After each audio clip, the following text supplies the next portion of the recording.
When I was 12, I was flipping through TV channels when I came across a show with a weird name. Kodocha? Kodocha? Yeah, it's probably Kodocha. The odd and unfamiliar name intrigued me. What is a Kodocha? What could a show with this kind of name be about? The show I ended up watching was completely bombastic and energetic, but it was also real and dramatic. It had moments that looked straight out of Looney Tunes, but then it would hit you with heavy moments where the characters are vulnerable and struggle to take on life's challenges. The contrast was fascinating, and it hooked me, and also my sister, who I later showed it to. We eventually got more of our family into it, and we watched it religiously for years. But for some reason, it would always stop at episode 38, right as they're introducing a brand new conflict, and go all the way back to episode 1. We eagerly awaited the day where we could see what happens next, but it never came. It always went back to the first episode, every single time. I eventually decided to look it up online to see if there was any way I could see these episodes, only to learn that Kodocha was actually based off a manga, which is where I could experience the rest of the story. However, the manga seems so much different than the anime. It was tamer, it had less scenes, and the conflict introduced at the end of episode 38 was nowhere to be found. It wasn't what I was used to, but it wasn't bad. It was just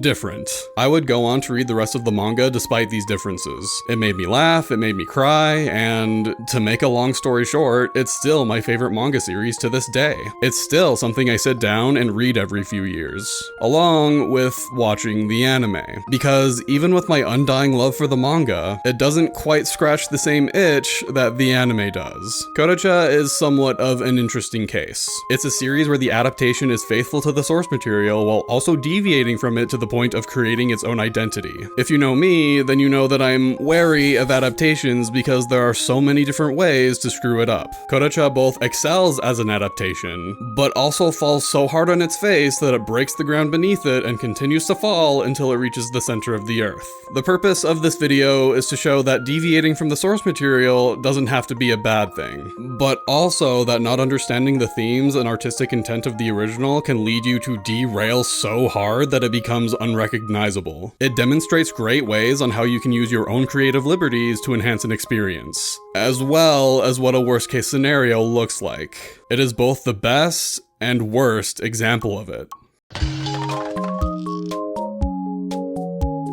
Going off the beginning chapters, you'd assume that Kodocha is just your average 90s shoujo with your typical tropes. The art style is very similar to other shoujo of its time and has a similar vibe, being a lighthearted comedy filled with exaggerated facial expressions mixed with some drama. It doesn't take long for Kodocha to differentiate itself from the crowd though. It seems tame at first, but by the end of volume 1, it has already gotten comfortable with its silly take on comedy mixed with drama. Kodocha, being a coming-of-age story, throws its characters into hard situations so that they can learn and grow, and so drama can happen. Not only that, but the characters are children, not necessarily to appeal to a younger demographic, but specifically to tackle certain themes. It starts off with things that you might expect from a story that's from a child's point of view, like childhood innocence and bullying. But with Kodocha, it always goes a step further. It not only goes into childhood innocence, but also the loss of that innocence happening to someone at a very early age. It covers bullying, but it also goes into the psychology of someone in a position who would act out against others in the first place. Serious subject matter like death, self-loathing, and family abuse are either mentioned or tackled outright. The series was written by Miho Obana and follows Sana Kurata, a child actress trying to balance her school life with her acting career. While that's already difficult on its own, recently her class has been overrun by the evil boys who are being so loud and chaotic that nothing can be taught in class. The so-called leader of the boys, Akito Hayama, is more or less responsible for the boys behaving like this, and they follow practically everything he says. He's set up to be the antagonist from the very first page, and it does a good job making him seem like a formidable foe. Someone that not only can have power over people, but isn't afraid to play dirty. The reason the teachers aren't doing anything about this is because Akito is blackmailing them. He took photos of them doing naughty things on school grounds and has threatened to show the principal if they try and put a stop to their fun, which would put their jobs in jeopardy. From the very beginning, we're left to wonder how Sana is going to deal with someone like this. Now, Now, with a setup like that, you might expect the arc to unfold in a typical fashion, with an initial struggle to overthrow Akito, Sana somehow getting the upper hand in the situation, returning things back to normal, and putting Akito in his place. But first impressions can often be misleading, because Sana stopping the boys and saving the day isn't actually what this beginning arc is about. Those hypothetical plot points, Sana returning peace to the classroom, do actually happen,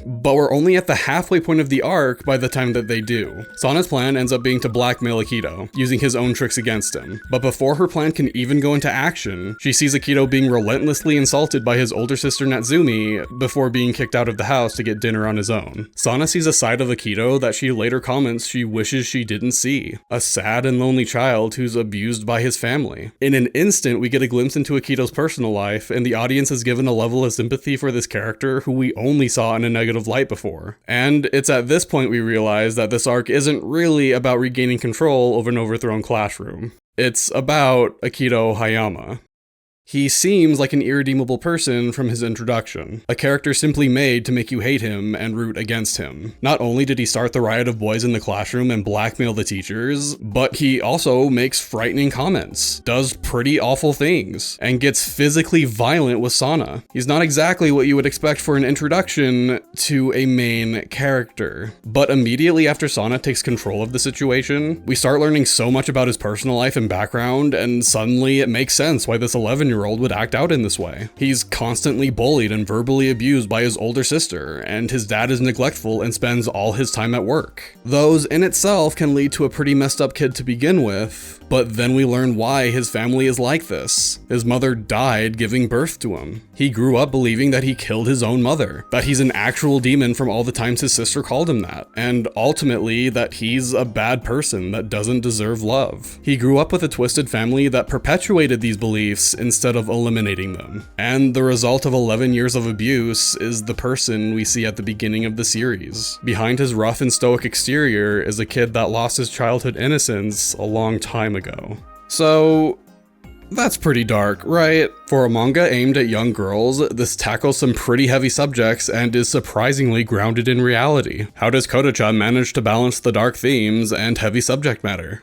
Why, through its main character, of course. While we have talked a lot about Akito thus far because this arc is about him and he is an important character throughout the series, it is Sana whom Kodocha is centered around and is the force for change. Sana is extremely extroverted, full of energy, and isn't afraid to get into people's business. She's the type of person that naturally draws other people to her, someone who almost always has a smile on her face. It's little wonder that she's a child actress because she's a natural at it. Sana and her family are where most of the lightheartedness and comedy comes from. Sana was raised in a situation that was the opposite of Akito's. She had a mother that loved and cared for her, grew up in a wealthy family, and was often the center of attention because of her acting career. She had every reason to be happy and had no reason to believe that anyone else's life was any different. Her over-the-top and happy personality is the contrast the series needed to balance out the harsh reality of the real world. She's a simple character at first, but as you read the series, you start to learn more about her and the reasons why she acts the way she does. She's the antithesis of Akito, and they play off very well together. Their whole dynamic of bouncing off of each other, bickering about silly things, their contrasting views of the world, it's the very backbone of what makes this series work. It's a dynamic that works well with both comedy and drama. Sana very much represents childhood innocence, while Akito represents the loss of that innocence. We see the world from her perspective and how her innocent view of things is challenged.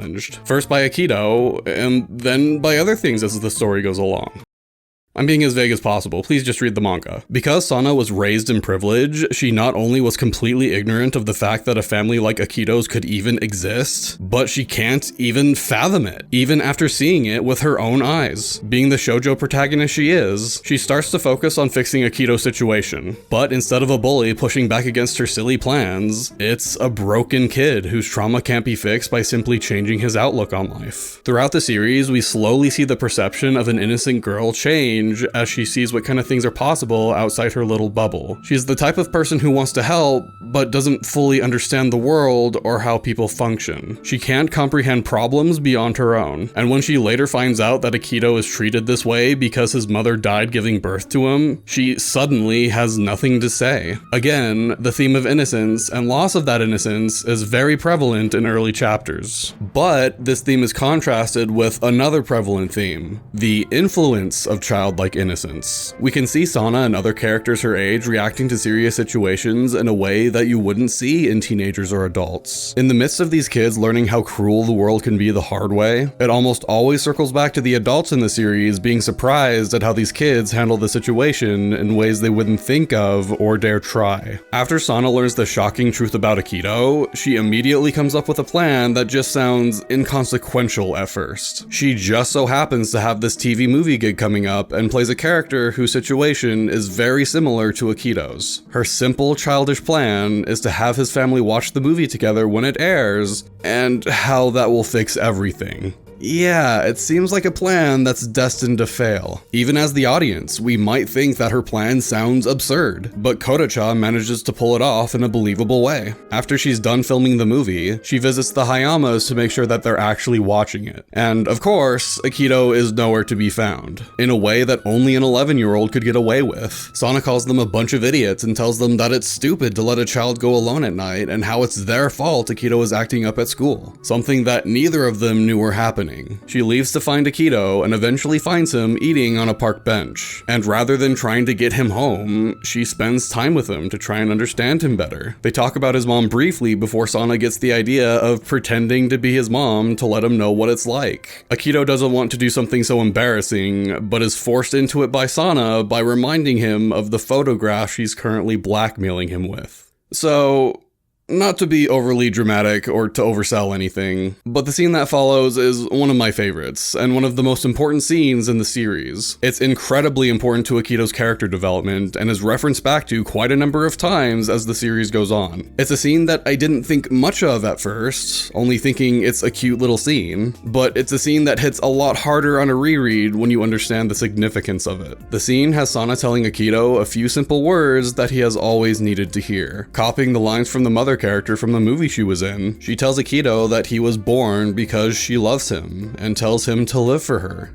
And that's it. That's the scene. It's incredibly simple, but if you've watched previous videos of mine, you'd know that I find a lot of beauty in simple things. From the structure of the paneling and how it's stylized, you can tell that even though Akito doesn't show that much of a reaction, her words are doing a lot for him. His profile being consumed by the white background to me means that he's going through healing in this moment. And it's this scene where one of the manga's most prevalent themes for Akito is introduced: going on living and living for others. Even though Sana is only pretending to be his mother here, when Akito hears her words, it's almost like he's actually hearing his mother speaking to him for the first time. Sana finds out soon after that Akito is sick and starts to drag him home, before running into Mr. Hayama on the way. He reaches out his hand for Akito, wondering if he's okay, before Akito smacks it away, still unwilling to seek help. Akito's wounds involving his family can't be fixed immediately or easily, but recovery can be made if there's someone willing. Mr. Hayama comments that Akito's eyes look like the eyes of an adult,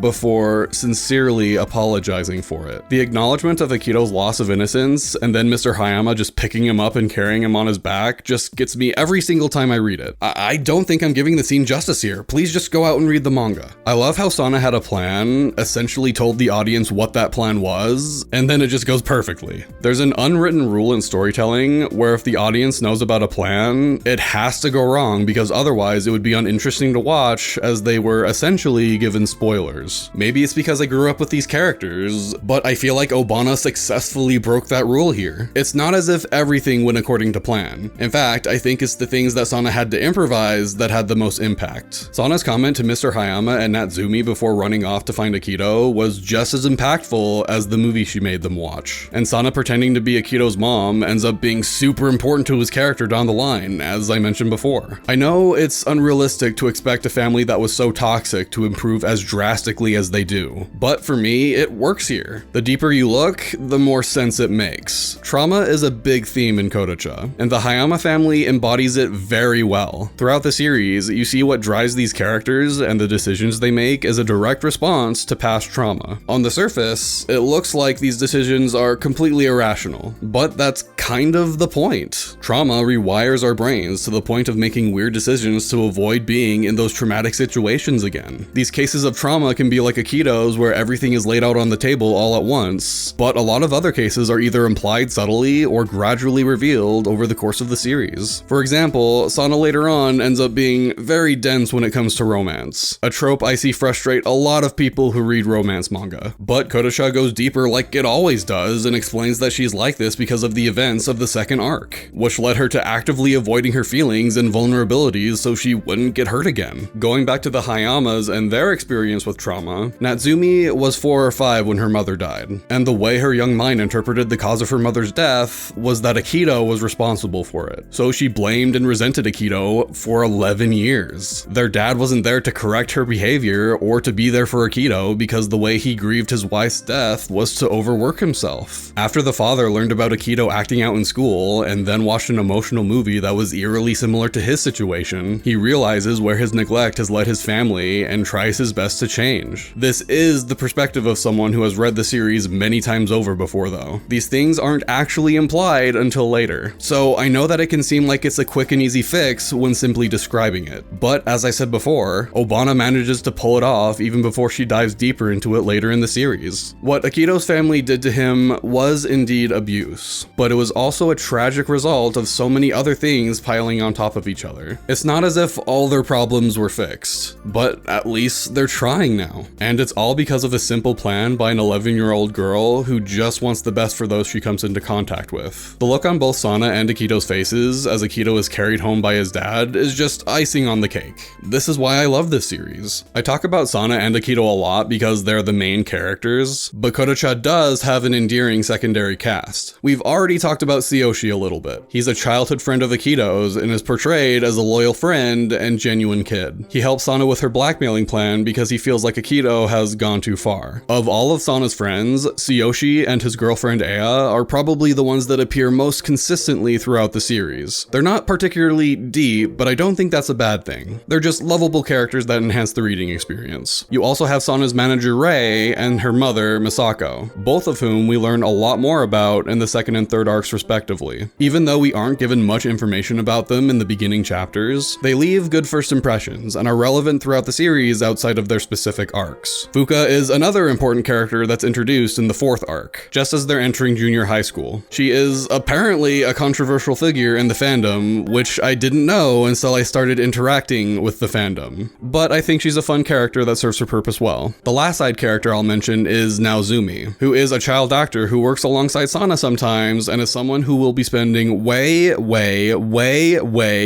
too much time on later. He has a very similar past to Sana's and ends up being kind of a love rival to Akito because he's liked Sana for a long time. And I can't talk about Kodocha without mentioning Obana's amazing artwork. You could tell me that Kodocha came out yesterday and I would believe you. It does have a distinct 90s style to it, but the level of attention and detail given to the characters and their emotions in every panel is incredible. I love how slight changes in facial expressions change the entire demeanor of any given character. This is especially true for a stoic character like Akito who barely changes facial expressions at all, but we're still able to tell what he's feeling. In contrast to that, I also love how exaggerated and silly the expressions can be. Obana excels at this for her comedy and lighthearted moments. The sheer number of different ways Sana emotes is just insane and is always funny and visually appealing to look at. There are so many panels where it just has the character's face or even just their eyes on a blank background just to show how they're feeling in any one given moment. I also love how Obana uses shading and other visual representations to further accentuate what a character is feeling. Like when Sana first sees Akito's family situation, the reaction she has lets us know in an instant that her perspective on him is changing. Her sad expression would have been enough in this panel, but the slight amount of shading given to her silhouette gives you that darker feeling. The panels that follow have these static backgrounds with muddled designs to show how she's feeling inwardly. smartly. The layout of the paneling and how easy it is on the eyes and how nicely it is to follow is great too. And this might sound kinda weird, but I also love that everyone is always wearing different outfits for any given day. Maybe I'm just too used to shonen where one character will have a signature outfit for most of the series, but it's refreshing to see so many different outfits. It probably took a lot of mental power to think of different clothes and designs multiple times per chapter. Even after they enter middle school in volume 5 and have school uniforms that they have to wear, they are only worn in school. They have casual clothes outside of school and it's different every single time. You can tell how important this kind of thing was to Obana. Perhaps it's a common thing in shoujo and I just need to read more of them, but it's something that just makes it seem that much more realistic. The only real downside to the art, and I hesitate to even call it a downside, is that the backgrounds aren't given as much attention. A lot of panels have blank backgrounds, but considering how Obana has gone on record to say that drawing buildings and objects are some of her favorite things to draw, I think it was intentional to give more attention and focus to the characters and their emotions. They're used more for accentuating a certain feeling and tone, as I said before. While on the subject of downsides though, I originally had an entire section dedicated to the shortcomings of the manga, but I guess I'm just really good at finding fault in things because it became just as long as this section, so I scrapped it. I want to focus on how much I love this series, and I don't want anything to deter from that. However, I do think it's important to at least mention them. So here's a lightning round.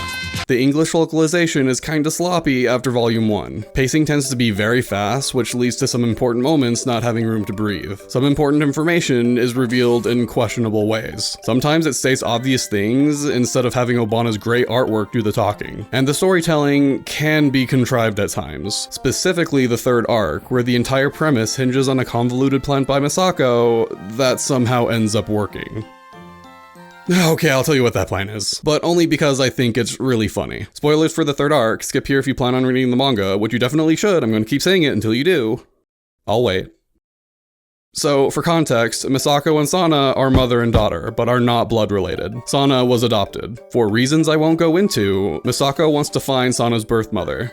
Here is her plan to find Sana's birth mother. Become a famous author. Hope that Sana becomes a child actress that's better known than most children. Write a book about Sana years later and hope it sells well enough that everyone starts to talk about it. Hope the birth mother buys the book. Hope the birth mother reads the book.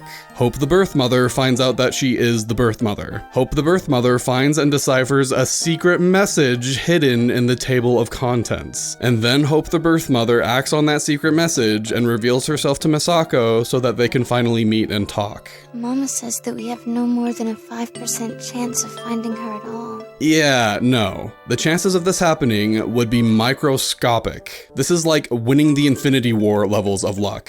But anyway, that's all I wanted to say about it. I hope the amount of gushing I've been doing so far has given you the impression that the manga is very good despite some hiccups. I only went over the first arc in detail because I feel like the things I said about it can also be applied to the rest of the manga. It's a series that means a lot to me, and one that I still go back to even as an adult. Kodocha was very popular in Japan when it was releasing on Ribbon magazine, so it's no surprise that an anime adaptation was along the way as well. A year and a half after Kodocha started its publication, an OVA was released that adapted the first volume, and I have no idea if it's good or not because I didn't watch it. But 7 months after that, an episodic anime adaptation would start airing, and the way it presented Kodocha and its characters was a little different from the manga, but boy did it resonate with people.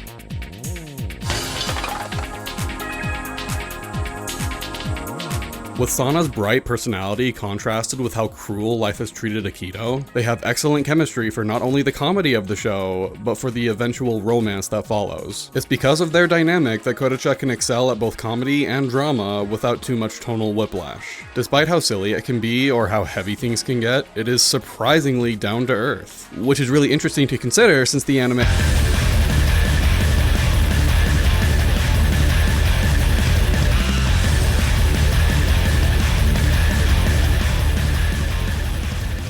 By the time the anime started airing, the manga had found its naturally goofy and nonsensical identity. But it's important to note that the manga didn't start like that. First impressions would probably tell you that it's much more focused on the drama and going for a more realistic depiction of life. and it's kinda clunky. It takes a few chapters for it to find its footing on what it wants to be. The personality and vibe it's known for isn't really present when you first start reading. So, when the anime started, it had the benefit of hindsight to go back and have those first few chapters fit that tone. And, whether intentionally or not, went super overboard with the over-the-top comedy. And that decision does wonders for the anime. The manga might be goofy at times, but it is tame compared to how absolutely bonkers the anime can be. It still follows the same plot points as the manga, but is stylistically different as well as having a lot of creative freedom. And these differences are noticeable right from the beginning. In the first few pages of the manga, you see Sana waking up in the morning, realizing she's late for school, and having her manager drive her to school while she gets ready in the car. It's a relatively calm beginning that only lasts a few pages. In the anime, it's over 3.5 minutes long, and not because it stretches or drags things out. Many things are added into the scene to compensate for its blazing energy. Sana in the anime now sleeps in and freaks out when she realizes what time it is, gets ready as fast as possible before trying to rush out the door, gets stopped by her mother so she can eat breakfast, and so on. Everything is so spastic and animated that even though this scene is technically longer, it doesn't feel drawn out or overly bloated. It now has a touch of life and personality that isn't seen in the manga, and it leaves a much different and bigger first impression. Now, if you're familiar with anime from the 90s, these scenes being so different from the source material shouldn't surprise you. It was common for anime back then to stretch out scenes, add on to them, and take a lot of creative liberties over them to fill in the runtime. A far cry from today, where drifting from the source material is a lot less common. Growing up with a lot of 90s anime, it's something I grew an aversion to. When you watch a lot of anime like I did, it becomes very easy to tell when certain shows were just trying to fill time, even if you didn't have the original source material to compare it to. With that said though, some shows could pull it off, and Kodocha was not only a show that could pull it off, it excelled at it. Take this panel in the manga where Sana and Tsuyoshi appear in front of Akito's house just before her plan to blackmail him. This panel is the start of a new chapter after the last one ended with the promise of a turning point. There's not much to say about this single panel because it's part of the bigger story. It's just there to set things up. In the anime, the scene has a small but effective change that shows off Sana's playful personality by having her show up to Akito's house in a silly detective outfit. It's a small thing, and perhaps a bit tropey, but it does a lot to add to the personality and charm of the show. We suddenly have something to talk about within these few seconds, like how the flair of Sana dressed up as a goofy detective adds to the entertainment value alone. To clarify, the beginning of this scene isn't bad in the manga, it gets straight to the point like the manga typically does, but the anime just breathes so much life into it. These extra beats added to these scenes not only add personality, there are many other aspects that are strongly benefited as well. For instance, one of the manga's most consistent problems is the pacing. I don't think it's terrible or anything, but there are a lot of moments that feel like they could use more room to breathe. The anime eradicates this problem. In the manga, when Sana first goes to class and the audience is introduced to the conflict involving Akito, it feels kinda clunky because of how fast everything goes. Sana arrives, sits down, and doesn't even last a few panels before getting sick of everything and leaving. The scene serves its purpose, but it is pretty awkward. The anime's rendition of the scene puts a lot more emphasis on Sana and Akito's rivalry. It highlights Sana's disdain for Akito, has her confronting him, and attempts to make the class peaceful again before finally losing her patience and deciding to leave. It even takes a later scene from the manga that takes place in the same classroom and combines it with this one. All this added content isn't something that just happens with a few select scenes either. It's quite literally the entire show. Completely new original content is often added between adapting scenes in the manga, and it rarely feels like it's there just to fill the runtime. The production team really went all out. They also add several consistent features that they can pretty much add to any scene without it feeling like filler. For example, the anime features a communication device called a barucha, which appears consistently. It's basically a pager that sends someone a vibration to let them know to get into contact. Its addition was a good way for the characters to communicate with each other in an age where people did not have cell phones. The characters now at least have some access to each other wherever they might be and for whatever writing purposes the show might come up with. But Kodocha being Kodocha means that the barucha sends over-the-top and almost violent vibrations that disrupt anything the other person is doing. In fact, I'd say the majority of barucha scenes are just used to show that joke in different ways. The anime also adds little musical segments, sung mostly by Sana. Being the energetic character she is, this gives her a side of spontaneity as she will now often break out into silly songs to convey how she's feeling. Honestly, I wouldn't even doubt if these moments were just here to fill time, but it's just yet another thing that gives Sana more charm. And from the fans I've spoken to, it's an aspect of the show that they love. Out of all the additions though, I think the biggest by far is that it focuses a lot more heavily on Sana being a child actress. The manga is less focused on this aspect and more on her school life, with only a handful of scenes of Sana doing her job. Whenever it does show her working in the manga, it's only really used to have her think about her personal life. We see Sana on a few occasions working on a show called Child's Toy, as well as a few radio broadcasts and interviews. The anime takes Sana's role in that show and expands upon it greatly. Completely new original content of Sana starring in Child's Toy and other roles is frequently cut back to in the anime, making her acting career a regular part of the show. It's probably where the anime has the most creative freedom. Child's Toy itself is based off of an actual Japanese comedy show where a bunch of school kids give their teacher a hard time. And you can tell that the anime staff took inspiration from that show in order to create these new scenes. And according to an author's note, Sana herself is partially based off of one of the child actors from that show. During these scenes, you'll notice that there's a character that frequently appears that wasn't in the manga. His name is Zenjiro, and he's a co-worker of Sana's, bringing even more humor and zaniness to the show. He's based on an actual comedian in Japan and is voiced by that comedian. He's the host of Child's Toy and is used by the anime to make the scenes that take place at Sana's job more involved. He's mainly there to be a complete goofball and to interact with Sana almost like a comedic duo. But he doesn't just host Child's Toy, he's seen working alongside Sana in commercials and other things as well. The scenes he's in can be fun and definitely add flavor to any scene that wasn't originally in the manga, though it can also lead to moments that just waste time. Another anime original character that shows up pretty consistently is Babbitt, who I won't be talking about because he's a mascot character whose sole purpose was to sell merchandise and practically adds nothing to the show. I originally had a section that was purely dedicated to how much I hate Babbitt, but once again, I scrapped it for being too negative. So I'll just summarize it for you. Babbitt sucks. There, I saved you 10 minutes. But speaking of characters, the anime gives the already existing side characters a lot of attention as well. In the manga section, I only briefly talked about the side characters because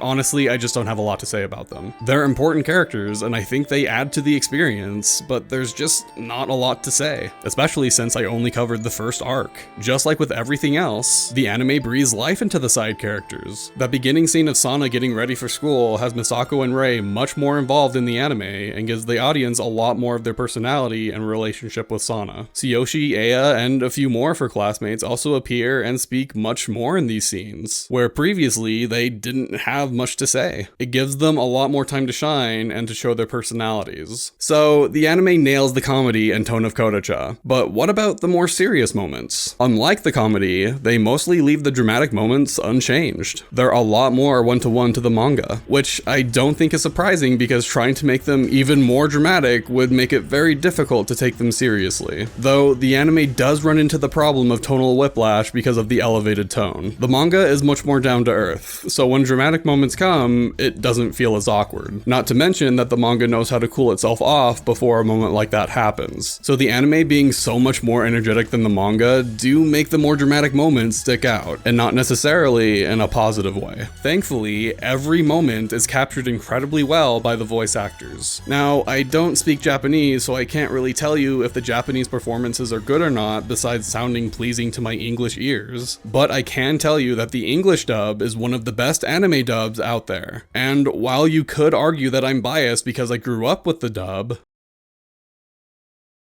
I specifically want to highlight Laura Bailey as Sana and Jerry Jewell as Akito, and how well I think they both fit their respective roles. Laura Bailey captures Sana's energetic and hyperactive personality incredibly well, to the point where I never doubt for a second that the voice on screen is a cheerful 11-year-old girl. She also has the range and emotion to play out the more dramatic scenes and sell them well. She's seriously a super talented voice actress. Same goes to Jerry Jewell as Akito. At first, it might sound weird to have a deeper voice coming from an 11-year-old boy, and and that might take some getting used to, but I can't imagine Akito sounding any other way. The monotonous voice fits Akito's lonely and stoic personality, and you can hear the tiny inflections in the voice acting when Akito is feeling more positive emotions. It just takes a little suspension of disbelief to get used to the deeper voice. When it comes to reading the manga, Laura and Jerry's voices are the ones I use when I read Sana and Akito's lines. Those voices just are Sana and Akito to me. Not to take away from the rest of the cast, I think they do a fine job too, but I think the voice acting for Sana and Akito carry the show and fit their characters' dynamics super well. It's difficult to come across a dub that can pull this kind of thing off. And while we're on the subject, the dub does sometimes change things to avoid controversy and/or negative first impressions. For instance, in the English version, the title card for the first episode is read as "I'm an elementary school student with an agent," which, you know, is innocent enough. It's just hinting at the fact that Sana is a TV star and therefore has an agent to take care of things for her. Are you ready to see what it originally said?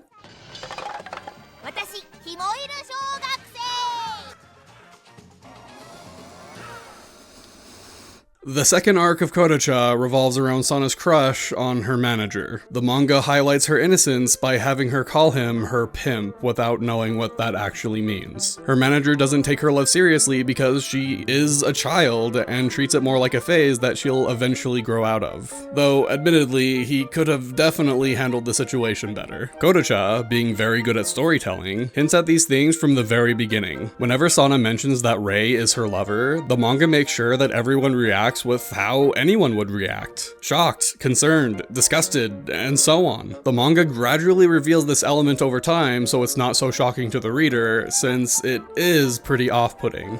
The anime does not do this. Since they were already adding a bunch of new scenes, they decided to shove this in your face very early on. I can imagine being a first-time watcher and immediately shutting it off after Sana reads the title card. It surely would have raised some eyebrows. So changing pimp to agent is a welcome change in my opinion. Though watching the show as a kid and having my dad walk in as Sana is shouting to her mom that Rei is her pimp and gigolo out of context was hard to explain. I'll end the comparisons there and once again encourage you to check the series out. I still recommend the manga over the anime, but I hope I've conveyed that the anime is well worth watching too. I bring up all these differences between the manga and the anime to show that even though they are portraying the same story with the same characters, they are very different pieces of media. Previously on my channel, when I've compared the source material to its adaptation or remake, it was almost always in a negative light and why I felt that something had been lost that made the original special.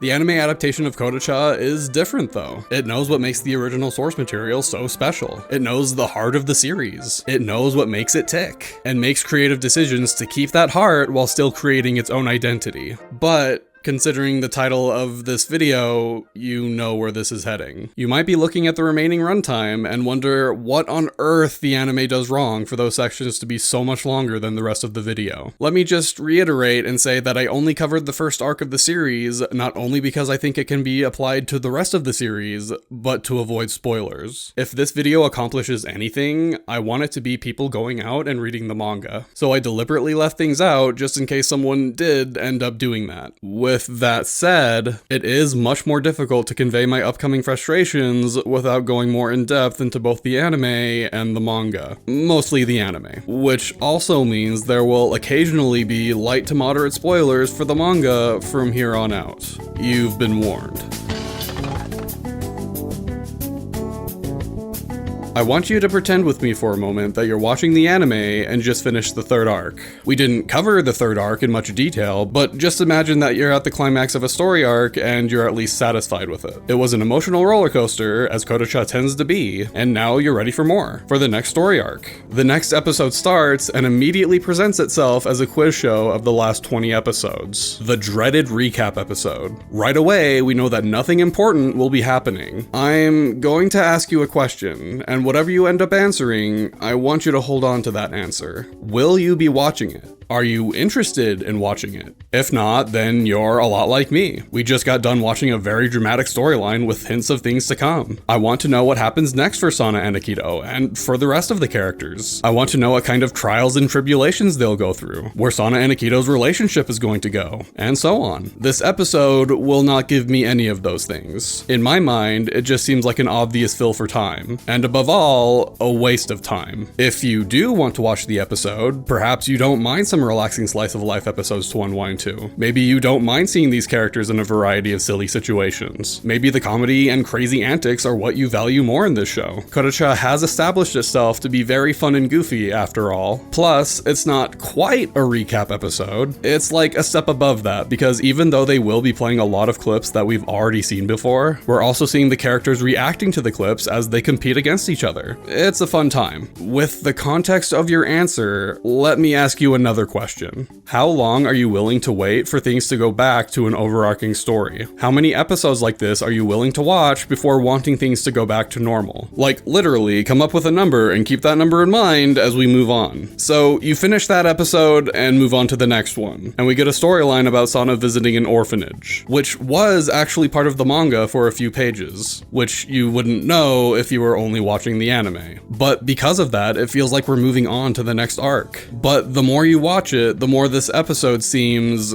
strange. Different somehow compared to the episodes that came before it. This episode decides to take what the anime is good at, adding flair and content to various scenes, but this time it just keeps going on and on and on and on. Sana, while visiting the orphanage, runs into a kid that looks exactly like a miniature Akito. Not only does he look like Akito, but he also acts like him too. It takes those few pages from the manga of Sana visiting the orphanage and decides to make an entire story out of it with this new element. But even if you're anime only, it's hard not to notice that a whole lot of nothing happens. Who is this Akito lookalike, and why is he important? What plot significance does he bring? Will he be a tool in order for the characters to grow? Will he be important at all later on? This episode focuses so much on gags, gives a lot of time to a bunch of new characters all at once, and has scenes that feel strangely familiar. It all just seems aimless. Like there is no bigger picture that Kodocha was so good at establishing before. Like, sure, it can be entertaining and funny in its own right, but either way, it kind of feels like nothing of real importance happened in this episode.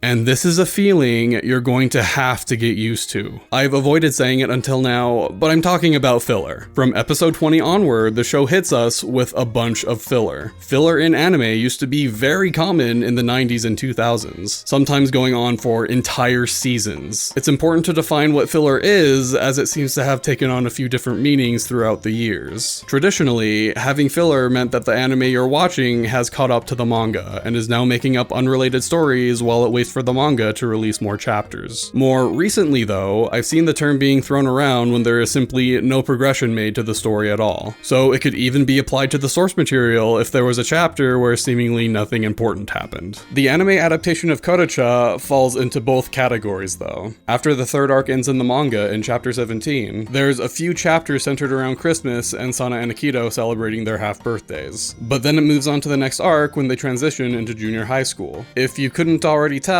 the anime does not adapt these chapters right away because the manga was still early in the next arc. In fact, chapter 17 was released around the time the anime started, March of 1996, and was releasing a new chapter monthly. So when episode 19 came around, almost 5 months later, the new arc was still not even halfway done. The production team for the anime decided to stall for a bit so the manga could release more chapters. We don't know the exact dates of when each chapter was released, unfortunately, but luckily for us, we do know some of them thanks to the Kodocha fandom and how passionate they are. The May 1997 issue of Ribbon magazine contains chapter 33, which means that by April, the manga was already a few chapters into what fans generally consider to be the 5th arc. And wouldn't you know it, April of 1997 is when they started adapting the manga again, right around episode 5. Episode 52.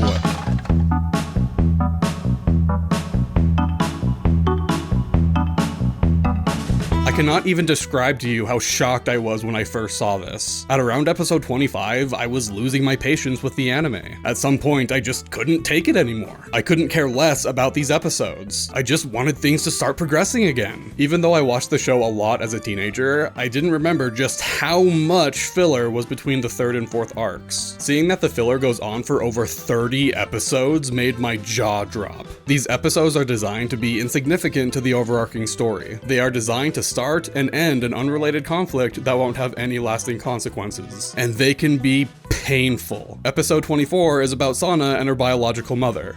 Again, which is just awful in its own separate way, but we'll get to that. For context, the entire third arc is about how Sana was adopted, and near the end of it, she spends time with her biological mother and sister. I am being as vague as possible, please just read the manga. In this episode though, the little sister gets lost, and Sana meets up with her biological mother, whose name is Keiko by the way, and she's 25 years old, please remember that number, again to team up and try and find her. They search for her the entire episode, finally find her, everyone is happy, and everything is resolved without any actual consequence or influence to the bigger story, almost as if the episode didn't even happen. But just in case you were interested in seeing more of Sana's biological family because you were led to believe that more was coming, the next episode starts and something completely unrelated happens. Sana's class is in danger of failing because Akito and the boys made teaching impossible in the first arc, and now everyone might repeat a grade. And while watching, you can just immediately tell that nothing of significance is going to happen in this episode because of the way it's structured. A quick beginning, middle, and end that furthers nothing. The structure of the show thus far has been a long overarching plot that spans several episodes. But when you have one-off episodes like these, especially ones that don't matter at all in the end, it's just so hard not to skip them. Is there any progression to Sana and Akito's relationship? Any hard adult life lessons? Any struggles? What's the tension? What are the characters' long-term goals? They're not freaking here. It's a collective goal of waiting for the manga to release more chapters. If you're going to have these one-off episodes, make them at least important, interesting, something, but that's the problem the show is currently facing. If they come up with some major development, it could directly conflict with the source material later on. It's meant to have everything reset back to where we left off after the third arc. And once you realize that this is happening, it starts to become really hard to care, and it becomes even more difficult the more you watch. As you've probably noticed already, a lot of these episodes' premises are from concepts that have already been used. In fact, it's one of the main ways you can tell if what you're watching was in the source material or not. The miniature Akito episode is essentially the plot of the first 6 episodes, but again, they even have a few gags that call back to that first arc. The reason you can tell immediately that none of this will be important later on is because you've already seen it before. That episode where Sana and the rest of her class are in danger of not passing has an entire subplot where Akito seemingly goes back to his old ways and blackmails the teachers again. The rest of the boys celebrate that the old Akito is back. Sana tries to stop him again. It's just the first arc in one episode, but again.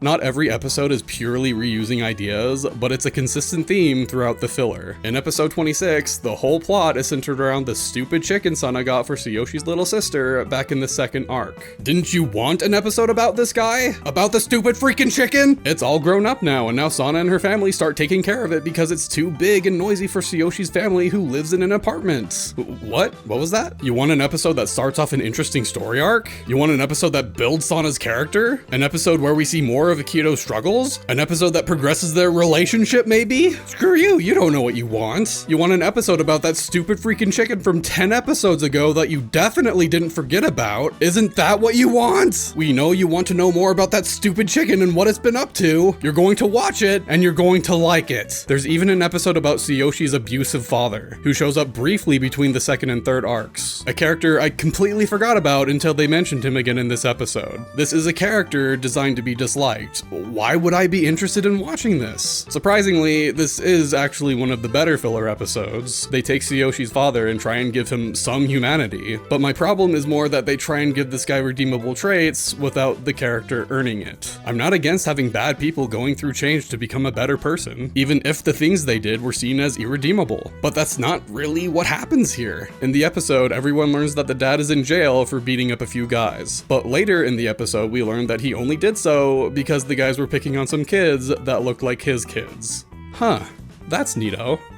He still abused his kids though. I know in the episode when he was introduced, they try and give him some redeemable traits or for you to at least feel sorry for him, unlike the manga, but it still feels like it's missing something. I do like some of the themes it brings up, like how Tsuyoshi worries that he might end up like his dad, and has already shown to have some angry outbursts. But of course, since it's only a single episode, it can't be explored. So it just stands as an oddly familiar episode with no stakes. Same with the biological family episode. We've already seen this concept. We saw an entire arc revolving around it, and this new episode doesn't really bring up any of the issues of that arc. It isn't doing anything to expand upon it beyond surface level things. Bringing back her biological family again just feels cheap. It's all stuff we've had closure for, and doing it again after that closure just lessens the effect of the previous arc. Speaking of which, so many of these episodes, simply because of their existence, undersells the themes and character progressions of previous arcs. Sana's whole thing in the third arc is that she has separation issues because of spoilers, please read the manga. When Keiko, Sana's biological mother, who is 25 years old, I'm serious, please remember that number, suddenly comes into the picture again thanks to her adoptive mother, Sana suddenly has these anxieties about whether her adoptive mother loves her or not, or wants her anymore, and if she'll be forced to live with her biological mother, whom she barely knows. At the end of all of it, Sana makes this whole spiel about how she's grateful for her biological mother for giving birth to her, and that she's glad that she could spend time with her and her biological sister, but that she can't see them as family and doesn't want to see them again. She's pretty blunt about that. She overcomes her fears about the situation, boldly tells the mother how she feels, and she stands tall because of it. It's a powerful moment.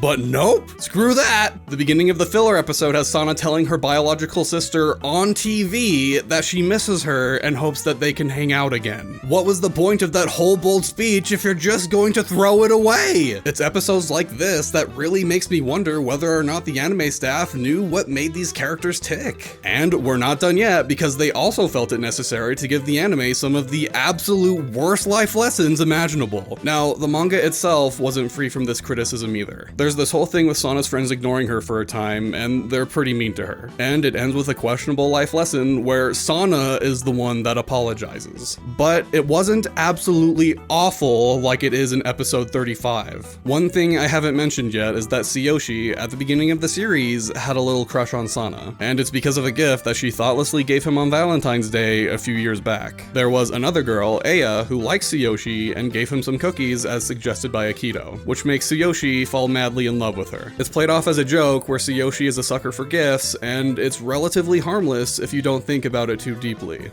So, why not make an episode where you have to think about it too deeply? Episode 35 is about Tsuyoshi getting pranked by some of his classmates where they leave him a love letter in his locker. They pretend it's from a secret admirer, and they leave him a gift as well. Because of the joke of Tsuyoshi falling in love with anyone that gives him a gift, he is now in inner turmoil as he has fallen in love with the secret admirer for giving him cookies, all while also being in love with his current girlfriend Aya. It's a stupid episode by itself, but the real kicker is the solution that ends up solving this little predicament. Aya gives him some cookies, which makes Tsuyoshi fall in love with her all over again. And she states if another girl does give him a gift in the future, that she'll just give him another gift again, so that he'll fall back in love with her. Wow! What an awful lesson! Instead of having Tsuyoshi learn to control himself or staying true to the one he already loves, Aya shoulders the responsibility of Tsuyoshi's feelings and actions, and does all the work. What a toxic relationship. It'd be amiss of me to say that all of these episodes were bad, because they're not. One episode in particular I'd say added to the overall experience of the show is one between Akito and one of Sana's friends, Mami, or Mamie in the dub, who was a victim of Akito's bullying back in the first arc. She was the one thrown into the lake and repeatedly pushed down into the water with a broom. At this point in the series, Akito has been a pretty good guy for a while now, but Mami still has trauma about what Akito did to her in the past and is still afraid of him. Like, heck yeah, dude, trauma, one of the manga's central themes. Sana tries to make the situation right between the two in multiple silly ways, but Mami is too traumatized to trust him, and that really hurts Akito and brings up his guilt from what he did in the past. Exploring that was interesting, and I wish it would have gone on longer than a single episode. Another standout is actually the only case of non-filler throughout these entire 30 episodes. Episodes 37 and 38 cover what immediately follow the third arc in the manga, and it's like the show is suddenly back to its normal self again. And it has a moment that's a favorite within the fandom, Sana and Akito's Christmas kiss. And it's a favorite not only because it's a great moment, but also because something finally freaking happened after 15 episodes! The chapter in the manga actually served as the break in tension from the third arc, and it was very effective. As you can imagine, it was important to the plot and characters as well. So even though it was a break in tension, you couldn't skip it, unlike the rest of episodes 20 to 52. That relief in tension is kind of less effective here though, because the filler was already doing that. But I'll take what I can get. These types of episodes are few and far between, however, but even if they were great, even if all of these episodes were gold, the glaring pacing issues they present were too much for me. Having the story, character progressions, everything stop for these one-off filler episodes, even if they were really, really good, completely halt the show. The pacing doesn't just slow down, it hits a brick wall. The series essentially went through a genre shift, from a comedy drama to a slice of life, which is where I think my main concern lies here. Because even with everything I just said, I understand that these episodes can be enjoyable. In fact, based on the conversations I've seen on the Kodocha Discord, it seems that many people enjoy these episodes. I'm just gonna go out on a limb and say that it's because these episodes do work as slice of life episodes. The characters are just having a fun time hanging out together and going through hijinks. They are entertaining by themselves. I can see someone having the exact opposite problem as me, not liking the first 19 episodes at all, but then suddenly enjoying themselves once the filler episodes hit. Perhaps I'm the outlier, but I'm not gonna sit here and lie to you that I personally enjoyed these episodes when I didn't. There are weaker storylines in the manga that are carried by the great characters, and the same could be argued for the filler episodes in the anime. Sana is still her spastic, energetic self, and Akito is still stoic and sarcastic. And even in these weaker episodes, they play off well together. The series is essentially built off of these two characters having great chemistry together to make a compelling show. And I think that works for most people here. I was on a Kodocha podcast recently, and by recently I mean a year and a half ago, oh my god, and we talked about the differences between the manga and the anime, and the discussion of filler came up. And although there was a sentiment that there were indeed some bad episodes in this bunch, there were still a lot that were beloved. Like the freaking chicken episode, which both hosts really like, I guess. I love the Pyoko is a rooster episode. Every chicken has its day. Oh yeah, so honestly, that might be my favorite just because it's so ridiculous. Oh, it's so good. I think I was the only one to have such negative feelings towards the majority of these episodes. I think something I should make clear is that, like, I feel like filler in Kodocha is kind of like a stain, like a black stain on the series. Like, I don't think there's a whole lot of good filler episodes, but even when they're there, it just like wrecks the pacing for me. Like, we go from like this story that's being told and like this pattern of arc after arc, and then we just like hit a wall and just keep hitting that wall for 30 episodes until we finally like get through the wall. With that said, I've actually been holding back on talking about some of these episodes in particular. We've technically only talked about episodes 20 to 38 so far, and while those episodes and some other filler can generally be enjoyed depending on who you ask, there's a group of episodes that don't have that same luxury. What if I told you that episodes 39 to 51 were universally hated by the Kodocha fandom?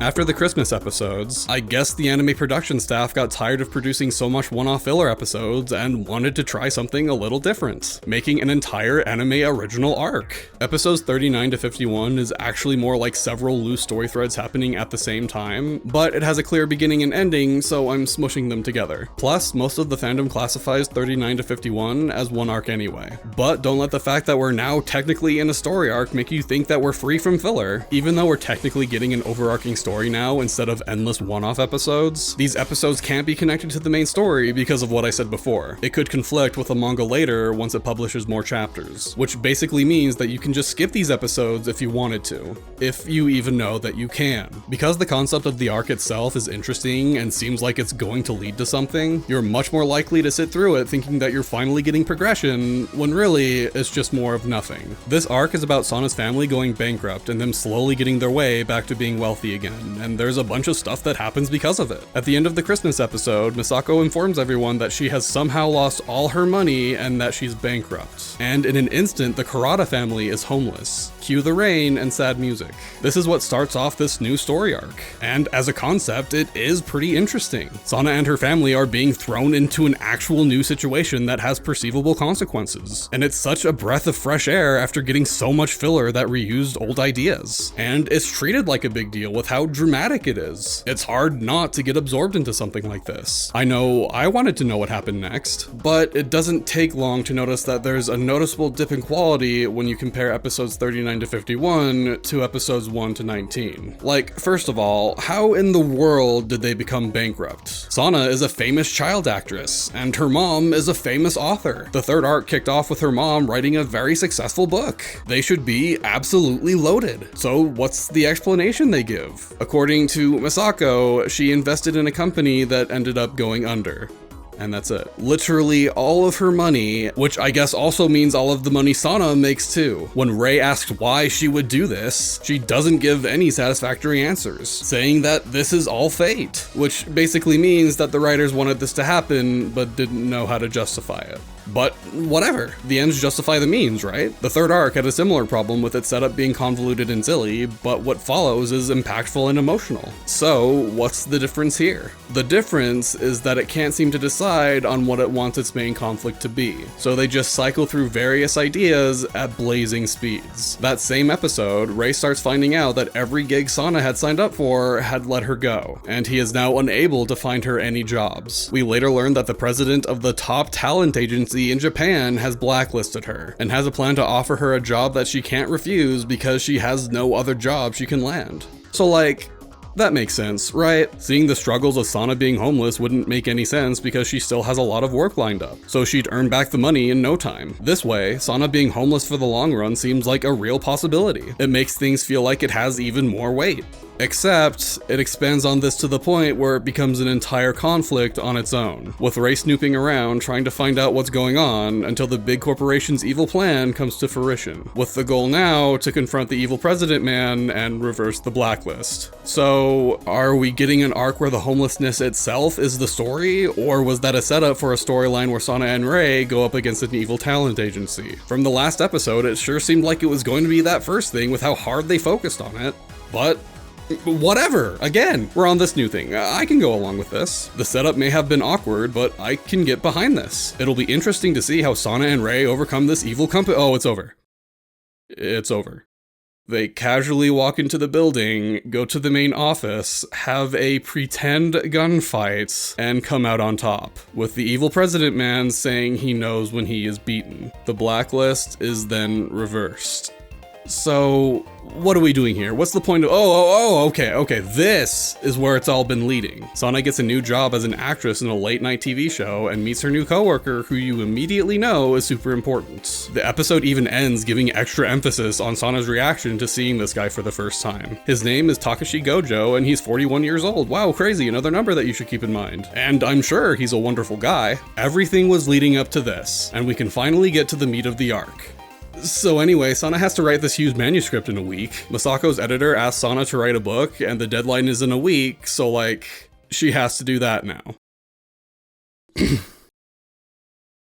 Oh hey, it's the evil president guy. Okay, so he was important. He's trying to sabotage Sana's efforts by presenting a manuscript to the publishing company that's supposed to publish Sana's book, and how it's guaranteed to sell millions. But he'll only do it if they don't take Sana's manuscript. Okay, so for real this time, this is what everything has been leading up to. Sana even has a goal and a time limit and oh, it's over.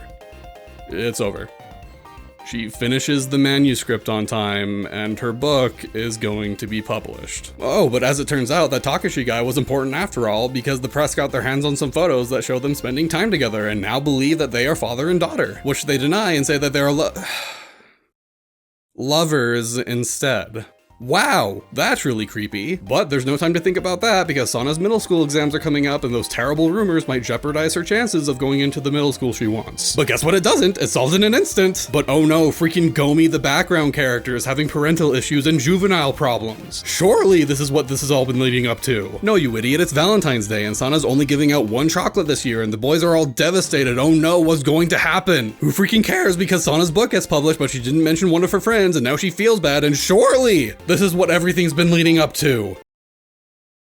And then Sana just isn't homeless anymore.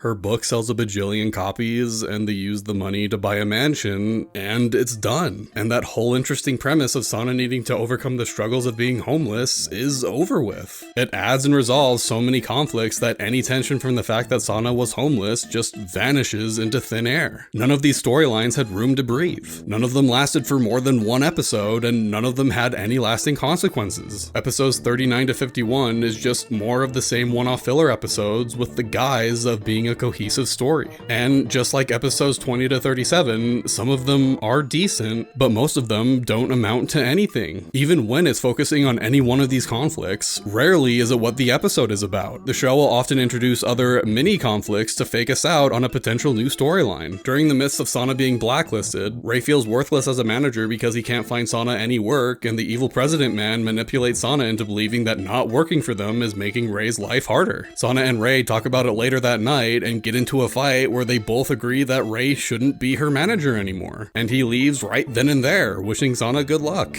Well, shucks. It's just one thing after another with this arc. First the homelessness, then being blacklisted, and now this? Oh no, Rei even forgot his barucha and there's sad music playing. Sana's life is falling apart. I want you to guess how long this conflict lasts. 3 minutes and 24 seconds. What I described before about Sana confronting the evil company and having a pretend gunfight with them is the extent of what happens before they're reunited. Sana finds Rei immediately afterwards in some random park bench and gives him his barucha back. During the end of episode 44, it leaves us with a cliffhanger teasing that something is up with Sana's friend Hisei, and it focuses hard on it. She's looking longingly to an older tennis player, hinting strongly that she has a crush. It's practically telling us that the next episode is going to be about this specifically. I mean, we barely know this character, but wow, I can't wait to see what happens in the next episode.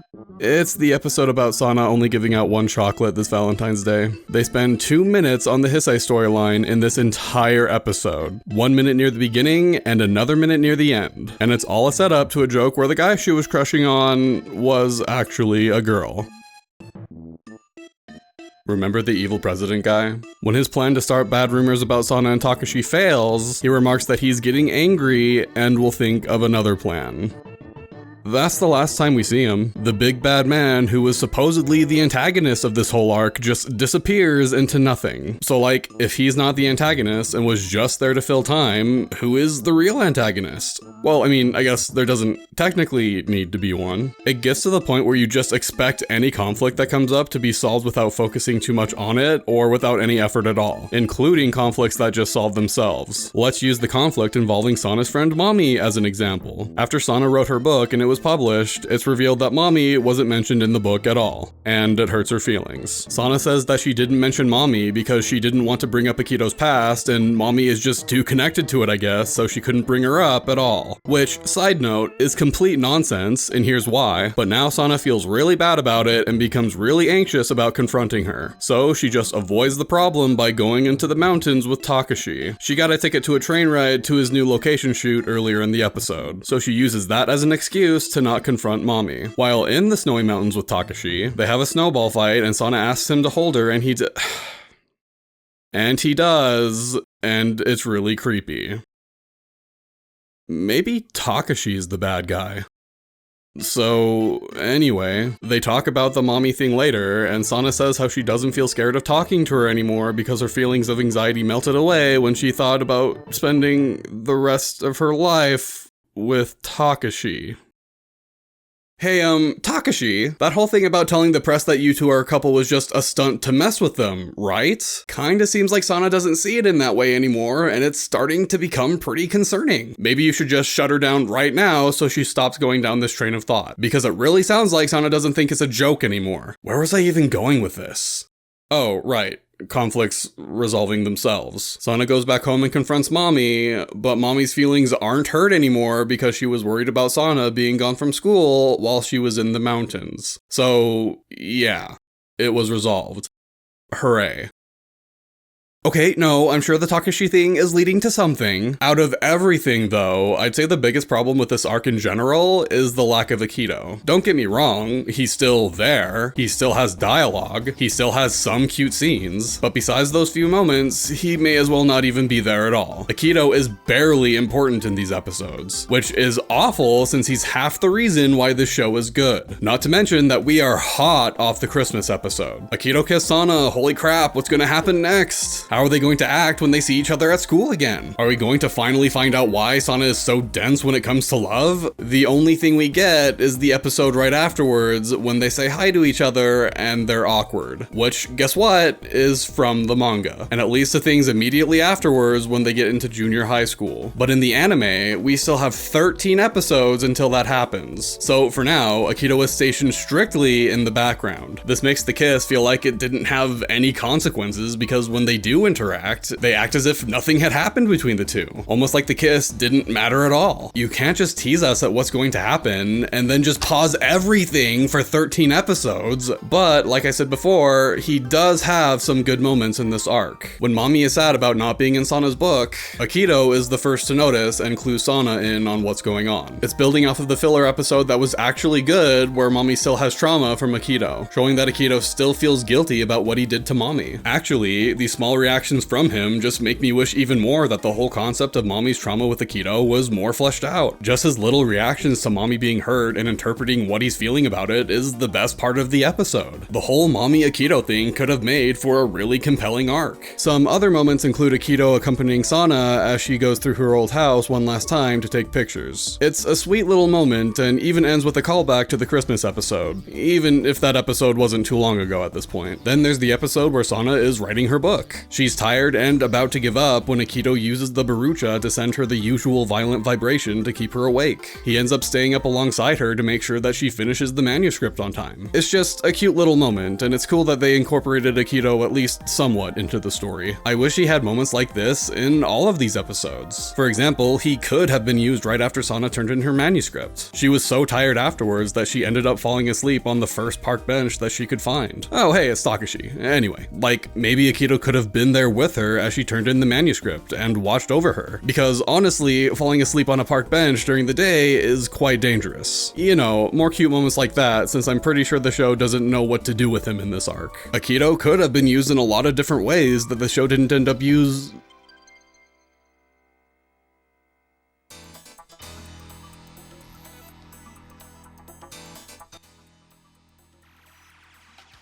No, you know what? This is fine. This is good storytelling right here. You see, they're going to use Takeshi and the many creepy moments with him as build-up for when they later reveal him to be the villain. The evil president guy was just a red herring. Takeshi has been the antagonist all along, and I'm sure they're going to use it as a teaching moment for Sana and for the young audience to not be so trusting of people you just met, even if they're a coworker, or even how child stars should be supervised. I'm sure that's what's happening. With all the obvious red flags, the audience will gradually distrust him and won't be surprised later when he's revealed to be the big bad evil villain. He's just some antagonist that Sana takes lightly at first and then realizes later on that he's a creep. Right?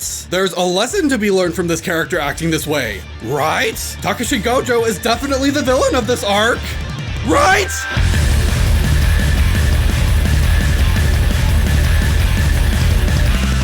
Where do I even begin with this character? He's legitimately one of the most off-putting and creepy characters I've ever seen in an anime, let alone an anime aimed towards young girls. His very presence in the show, the way he acts and behaves around Sana, and the reactions to him from other characters is seriously problematic. It's hard to convey just how bad it is, even with the examples I've already given. Warning, if you do not wish to hear me talking about the things listed on screen, skip to this part of the video.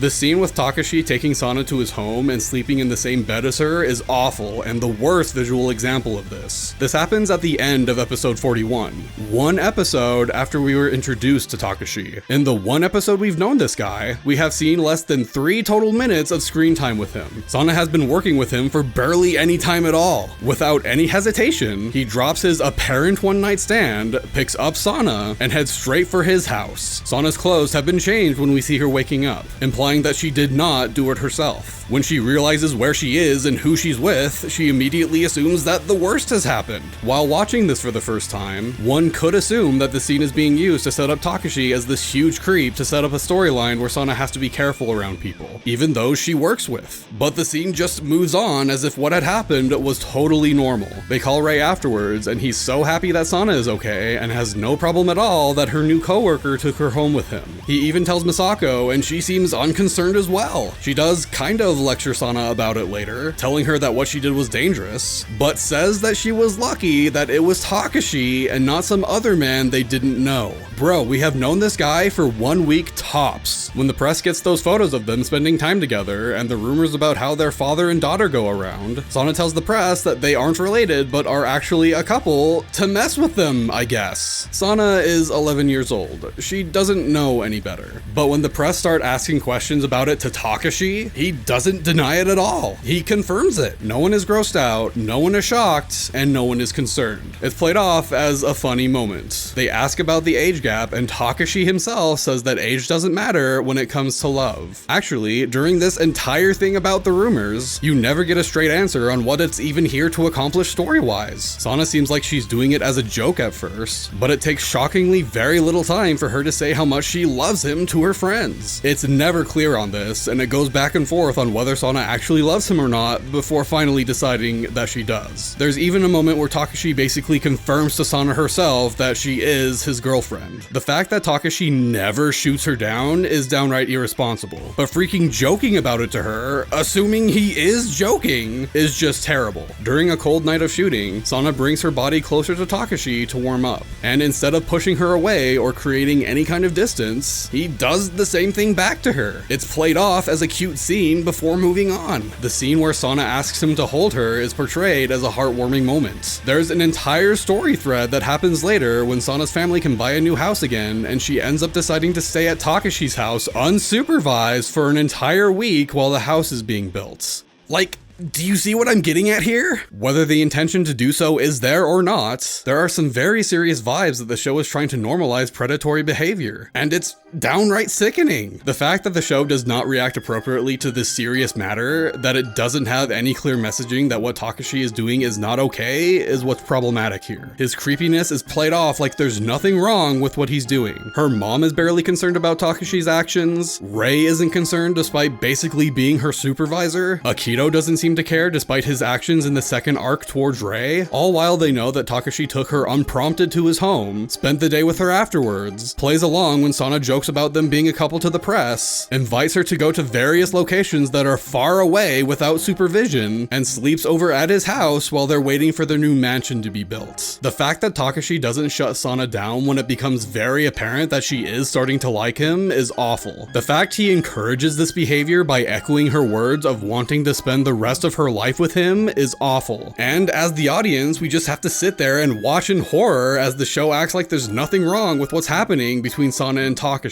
He even gets emotionally close to Sana by freaking trauma dumping her in one episode. He tells Sana his sad and miserable story, and it just screams emotional manipulation and gives off super unsettling vibes. During a day of shooting, Takeshi is too sick to show up and thinks he has messed up again. Woe is him. Sana stops the entire production to go find him, and when she does find him leaving on a train, we get his sob story. It always ends up like this, he says. He finds work and then he never sees anything until the end because he gets sick all the time. He then tells the story of the girl he once loved and cherished but decided to leave in order to pursue an acting career in America and how he never saw her again. He then starts to freaking cry, and then Sana starts crying and then hugs him. A 41-year-old man is making himself very vulnerable in front of an 11-year-old girl that is already very fond of him, telling her a story that will make her feel emotionally close to him to a dangerous degree. He is gaining the trust and sympathy of Sana here by telling her this sob story. But the fact that this scene portrays Takeshi as this great guy and how the show attempts to give him an emotional character arc to make us feel sorry for him is the tipping point for me. Harmless pranks on Sana, him showing an interest in her problems, our first few impressions of Takeshi are positive ones before almost immediately throwing us into the creepy stuff. But the Takeshi is such a great guy kind of scenes continue to play out in the midst of them as well. Like giving Sana advice, giving her things, playing with her, and so on. Look at how friendly and silly this guy is. Don't you like him so much? And hey, I'm not even against the character starting out like this, only to have some kind of redemption arc where they realize the error of their ways and change for the better. But he's portrayed as not having a bad bone in his body. His only real flaws are that he has trouble finishing things, I guess, because he gets sick. When the late night TV show they're working on is coming to an end, Takeshi becomes so sick that he needs to stay in the hospital while the show finishes, but then finds out that he only has a few weeks to live. So this is his last chance to finally finish something that he started. So he leaves the hospital to shoot the final scene, and you can tell he's in pain the entire time, and wow, he actually finished something that's amazing, and then he dies while holding Sana in his arms. What a great character. The show tries to get us to empathize with Takeshi so that we feel good for him for finally finishing a thing, but also feel sad for him because he died while doing it. But man, isn't he a well-written character who is also a great guy? He literally used his last moments to be with Sana. Just don't think too hard about the other things that he did. You know what the worst part is? If we look strictly at the writing, Takeshi's arc is kinda decent. And because of that, they are able to get away with the creepy things he did because the show is able to make us feel for him. Even though the fandom generally hates these episodes, it doesn't take a lot of searching to see posts saying how emotional it all was. Heck, you could maybe even argue that Takeshi just didn't understand boundaries and was just a quirky, if not awkward dude. Not only that, but even though Sana was in these situations with this creepy guy, nothing happened to her. Takeshi really was just looking after her, and she ended up safe in every situation. What I'm complaining about is just my interpretation because he was never confirmed to be an actual predator, right?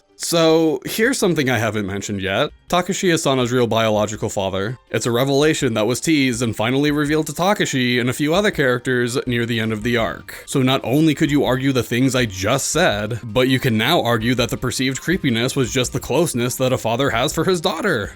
I want you to really think about Takeshi, a 41-year-old man, Sana, an 11-year-old girl, and Sana's biological mother, a 25-year-old woman, and then do the math. Keiko had Sana when she was 14. The knowledge that Takeshi is Sana's real biological father not only makes this 1,000 times worse, but legitimately confirms Takeshi to be an actual pedophile, and it makes the previous scene where he cried and told Sana about the woman he used to love just disgusting to even think about. And I know people will say, it's just a show. It's just fiction. It's not real, so there's no problem. This is a show aimed at young preteen girls, an age that is extremely developmental and when we are extremely easily influenced. They may not know that these types of things even exist. This kind of subject matter may not have been brought up to them yet. If you have a young person watch a show like this and see blatant predatory behavior happening with no one calling it out for what it is, they very well may subconsciously see what is happening on screen as not being wrong. Let's use a bit of an extreme example. Imagine you're watching Bluey with your 4 to 6 year old child, and there's a scene where Bandit just freaking punches Bluey in the face and knocks her out cold. Nothing over the top like Looney Tunes, and no comedy implied like SpongeBob. It then proceeds on to the next scene as if nothing even happened. How would you react to that? I know I'd be shocked at the sudden violence in a show made for kids, but mostly I'd just be waiting for someone to say, wow, that was awful. Why did you do that? That's not okay. Children are impressionable and don't know the difference between what's okay and what's not. So to show something like abuse on a kid's TV show and not have it be addressed in the slightest might make some kids think that what was shown on screen was okay. So the entire time while watching this arc in Kodocha, I was just sitting there waiting for someone to say, wow, that's awful. Why are you doing that? That's not okay. But it never happens. You can tell the writers of the dub saw issue with this too because they changed lines around to bring it up and minimize the damage. It is awful that when I watched this show when I was 14 years old, that I did not see anything wrong with what was was going on. I just watched blissfully thinking that Takeshi was this freaking stand-up guy and how emotional the whole thing was. If someone young was watching and didn't know any better, subconsciously they could think, oh, kids dating adults is normal and okay. I don't want to talk about this anymore. I've said my piece. If you want to hear more people complain about him, that Kodocha girl has 2 videos on her channel talking about why he's problematic. Actually, her entire channel is dedicated to Kodocha if you couldn't tell by the name, so if you wanted to learn more about the series, that's definitely the channel to go to.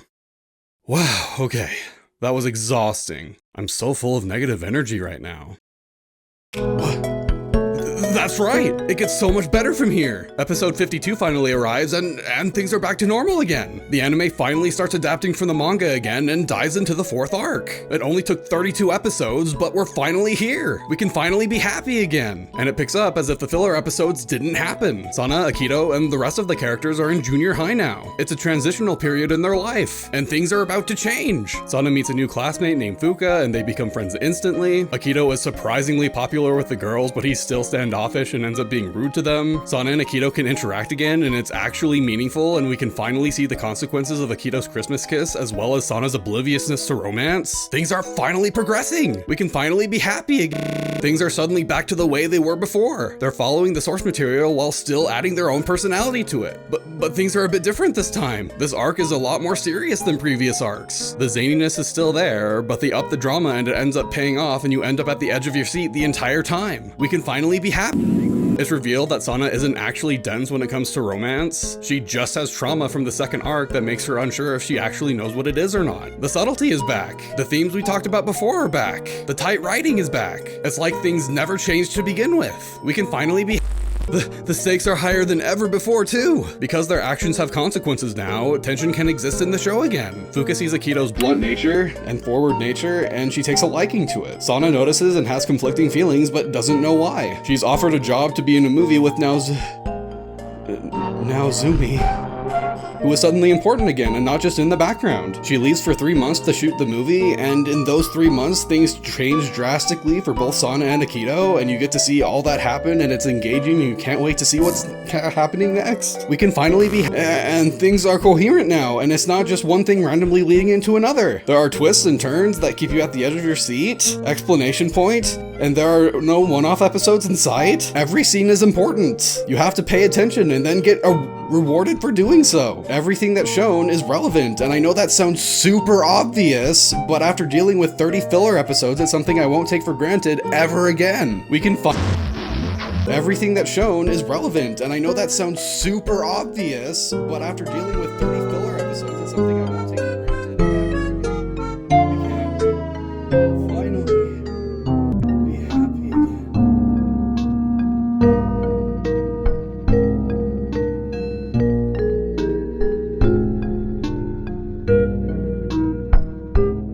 After a really pivotal moment in the arc that changes everything, a moment fans have been waiting for a long time, Sana packs her bags and goes to New York for 15 episodes.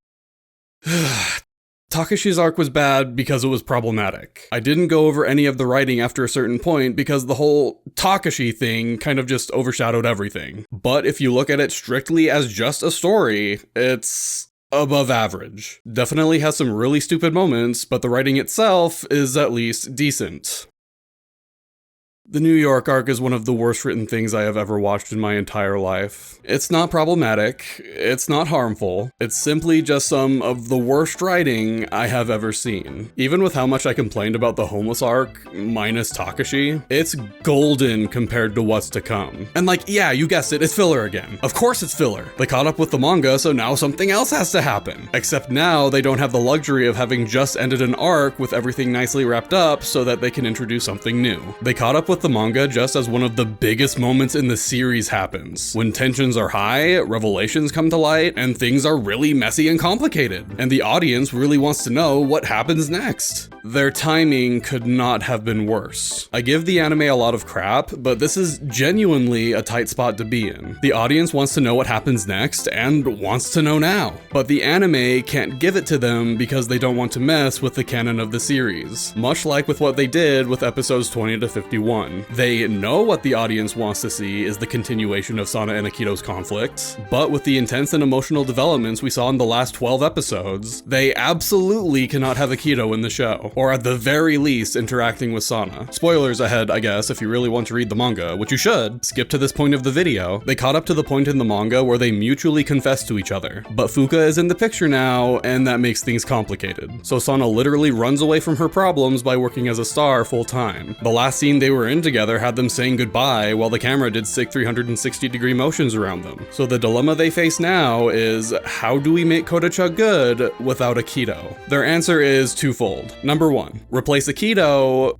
with Naozumi. Some of you might be saying to yourself, who? He's a character I mentioned a few times like an hour ago, and maybe sometime again after that. My memory is kind of hazy. So I don't blame you for not remembering. He's an important reoccurring character and is a child actor just like Sana. But as important of a character as he is still a side character and is difficult to bring up when the series focuses so much on Sana and Akito. In this new arc, both Sana and Naozumi receive a letter from one of the top producers on Broadway, Gary Hamilton, that says that he wants both of them to star in his next play. So they pack their bags with their managers and head to New York. This way, they don't need to include Akito and can try and make Sana and Naozumi's dynamic work. Solution number 2.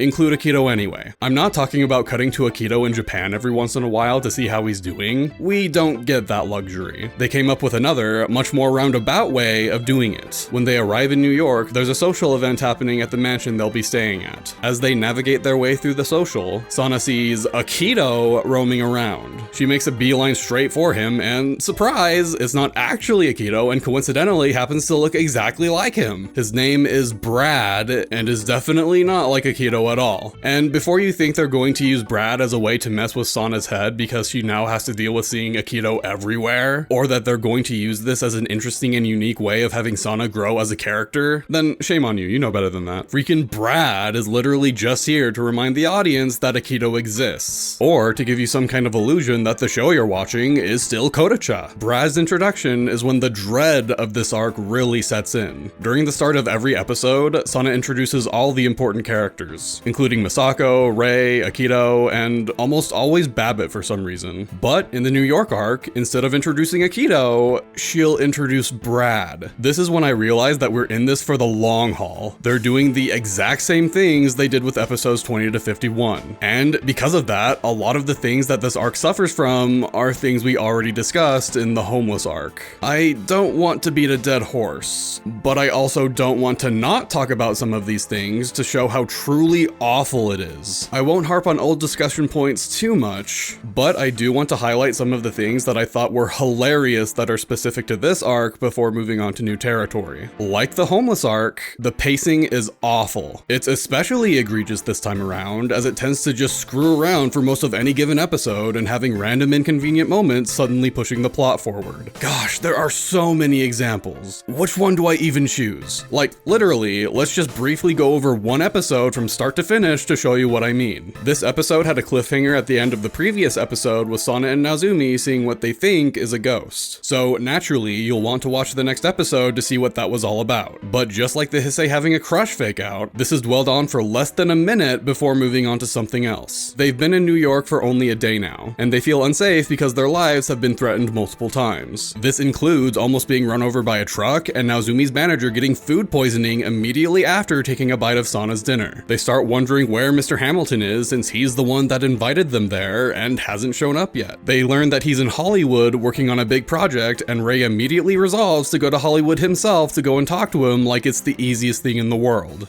And then he does it like it's the easiest thing in the world. That whiplash feeling where you say to yourself, oh, okay, I guess that just happened, is something you're just going to have to get used to. I could go over the fact that Rei would definitely not leave a couple of kids unsupervised in a foreign place right after several incidences of them almost losing their lives, but before you can even process what's going on, the show moves on to something else. But that's okay because they're going to rehearsals for that Broadway show they're going to star in. It cuts to them arriving at the rehearsal building building and they meet the rest of the cast that's going to be starring in the play.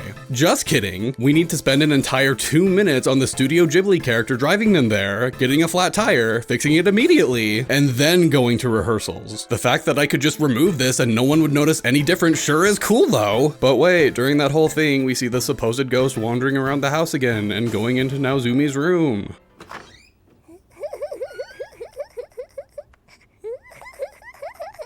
So that was definitely important to the show, right? Well, hold on, because while Sana and Naozumi are rehearsing, Sana falls and hurts her knee and needs to go to the doctors, which she apparently does all by herself. I sure hope the doctor can speak Japanese. What an upset. Surely the show will have this be a prevalent conflict that threatens her chances of performing on Broadway. Like, no, of course not! Every single one of these episodes feels like they wrote down a bunch of potential conflicts that could happen, threw them all into a hat, and then just picked one at random to determine what happens next. You'd think her hurt knee and needing to go to the doctors would be relevant to the plot in some way, but the doctor just tells her immediately that she'll be fine and that there's nothing to worry about. But perhaps they thought that something needed to happen here, so Brad shows up out of literally nowhere and tells Sana that she and Naozumi are being targeted. He then gives her a piggyback ride back to rehearsals. So at least we're finally going to see them do the thing that they were sent here to do in the first place. No, of course not, you idiot. Sana was apparently at the doctor's all day because rehearsals are over now. But hey, maybe they'll find the plot back at the mansion. Naozumi goes outside and then feels like he's being watched and wow, it's the ghost. He chases after her, but someone trips him and he almost falls down the stairs at yet another attempt at his life. He then rushes to tell Sana about it, say that they've been in too many accidents for it to be a coincidence, and that their lives are in danger. Just kidding! Naozumi doesn't care enough to even bring it up to Sana, just that a girl was watching him while he was outside. But hey, at least they're focusing on the plot now. Nope, it's dinner time, which we apparently need to spend a long 45 seconds on as we watch them getting their soups poured for them slowly one at a time and then taking a bite before moving on again. With that scene having absolutely no value whatsoever. You could argue that the scene is drawn out like this to try and create tension since Naozumi's manager got food poisoning beforehand. Like, no, of course not! There is no tonal shift at all, no interesting camera angles to show the character's anxiety, the characters show no emotion in the situation at all, there is no indication that anxiety is what the scene is going for. After dinner, they both go into their separate rooms and see that they've been vandalized. Oh, thank goodness the vandalizers subtitled the kanji into furigana, or else Sana and Naozumi wouldn't have been able to read it. I'm sure glad everyone in New York can read and write Japanese, and that's when the episode ends. What in the world even happened in that entire 21 minutes? I criticized the homeless arc for not sticking with one solid idea throughout its runtime, but it at least stayed with one concept for longer than 2 minutes. Sana's hurt knee didn't lead to anything important, nor will it in later episodes. Neither did the flat tire. No significant information was given while they were at rehearsals or the doctors. The ghost thing is still a mystery and we didn't learn anything new about it, and the attempt at Naozumi's life was just brushed aside. What was the point in any of this? The only significant thing I can think of is Brad briefly telling Sana that she and Naozumi are being targeted. I want to say their rooms being vandalized was also important, but it happened at the end of the episode, so you already know it's just another stunt to trick the audience into watching next time. We watched them screw around for 20 minutes and then the episode ended. It's so bad that I didn't even know what the main focus was supposed to be for 3 entire episodes. They bait and switch like this all the time, by the way, so get used to it. There are many times when there's promise that something is going to happen and they put a lot of emphasis on that one thing, only for it not to be important at all. It's like if they had a bunch of red herrings, except if they happened constantly and had no direction or purpose. It'll be like, oh no, look out, there's some thugs on the street of New York that also happen to speak Japanese, watch out, oh, what's gonna happen? Surprise, you freaking nerd, they were actually well-meaning citizens just making sure that everyone is home safe. You freaking idiots thought that they were thugs, but we pranked you. I guess this is all just to say the New York arc has a lot of downtime. I have a lot of notes about just the pacing, and the general theme is that this arc just loves wasting our time. As we move on, you'll definitely be able to notice it. But now we have to move on to the most painful aspect of this arc, the actual plot. Because if you dig deep enough, you will eventually find that there is a plot to be had here, aside from the random BS that happens to the characters. And once you find it, you'll soon realize that the ongoing events of the story are so stupid, and that everyone is a freaking moron. The whole plot of the New York arc is complete nonsense. Literally everything about it is ridiculous. Things seemingly happen at random. It's full of unbelievably cheap conveniences, and the characters make incredibly stupid decisions throughout the whole arc so that it can keep going. The rate at which stupid random bullcrap happens while they're in New York is astonishing. You thought what I've already gone over is bad? I was just highlighting the stupid unrelated bullcrap. The actual story is so bad that I could quite literally start at the very first episode and give a beat-by-beat summary of what's happening and stop at every single plot point to go into a freaking deep dive analysis about how that plot point was the stupidest thing that could have happened. It took me hours to watch a single episode of this arc because I had to keep pausing it every few minutes to write down my angry thoughts. Let's start with how the characters are making the most irrational decisions possible to keep the plot moving. When Sana and Naozumi first land in New York, it takes no time at all for them to be targeted by someone and attempt several murders on them. We already talked about a few of these instances, but other moments include a chandelier almost falling on them, someone oiling the floor while Sana is dancing, which led to her knee being hurt, and even two thugs holding them down with a knife and telling them to go back to Japan. Brad even tells them multiple times that someone is out to get them. Any sane person in this situation, having been in multiple close calls along with someone saying that they're being targeted, would just hightail it out of there immediately. But literally, all they do is say to each other that they'll look out for one another. And you already know how seriously they took that considering Ray leaves for Hollywood the very next day. It's pretty clear that the main cast doesn't have much bearing on the story. Thankfully, some actual random freaking dude shows up out of nowhere to push the plot forward. He tells Naozumi that he knows his secret and the real reason he was invited to New York. These few simple words make Naozumi come to the big brain conclusion that he's the one being targeted because the random guy didn't specifically mention Sana in their brief encounter and is therefore putting everyone's lives in danger, which makes him paranoid enough to suggest going home. But Sana's not having any of that crap and goes on a 60-second long Olympian level mental gymnastic obstacle course to try and convince everyone to stay despite the danger. And no, it doesn't make any sense. And there's no way I'm showing all 60 seconds of her freaking sermon, so pause if you want to read it. But it basically boils down to, people have been trying to murder us for a few days now, and nobody likes us despite being invited here. That doesn't make any sense, so we're staying. Like, come on, Sana, maybe Naozumi is suggesting to go home because he's scared. So you saying that everyone is staying is selfish as much as it is irrational. Screw Naozumi, right? He's scared? Don't give me that garbage. We're going to stay and continue to be threatened and injured until we get to the bottom of this. For all they know, the freaking mafia could be after them. But nope, they need to stay at all costs because they need the source material to pump out more chapters. Their solution to staying safe is to just leave the mansion and find another place to stay. That'll keep them safe. But because it's the next episode and they need to fill as much time as possible, they need to be convinced again. But this time Naozumi tells Sana and Ray about that one random dude and how his very brief encounter with him made him come to the galaxy brain conclusion that he's the one being targeted. Spoilers, this doesn't change anything, and Sana goes into yet another speech about how she really wants to be on Broadway, which convinces everyone to stay.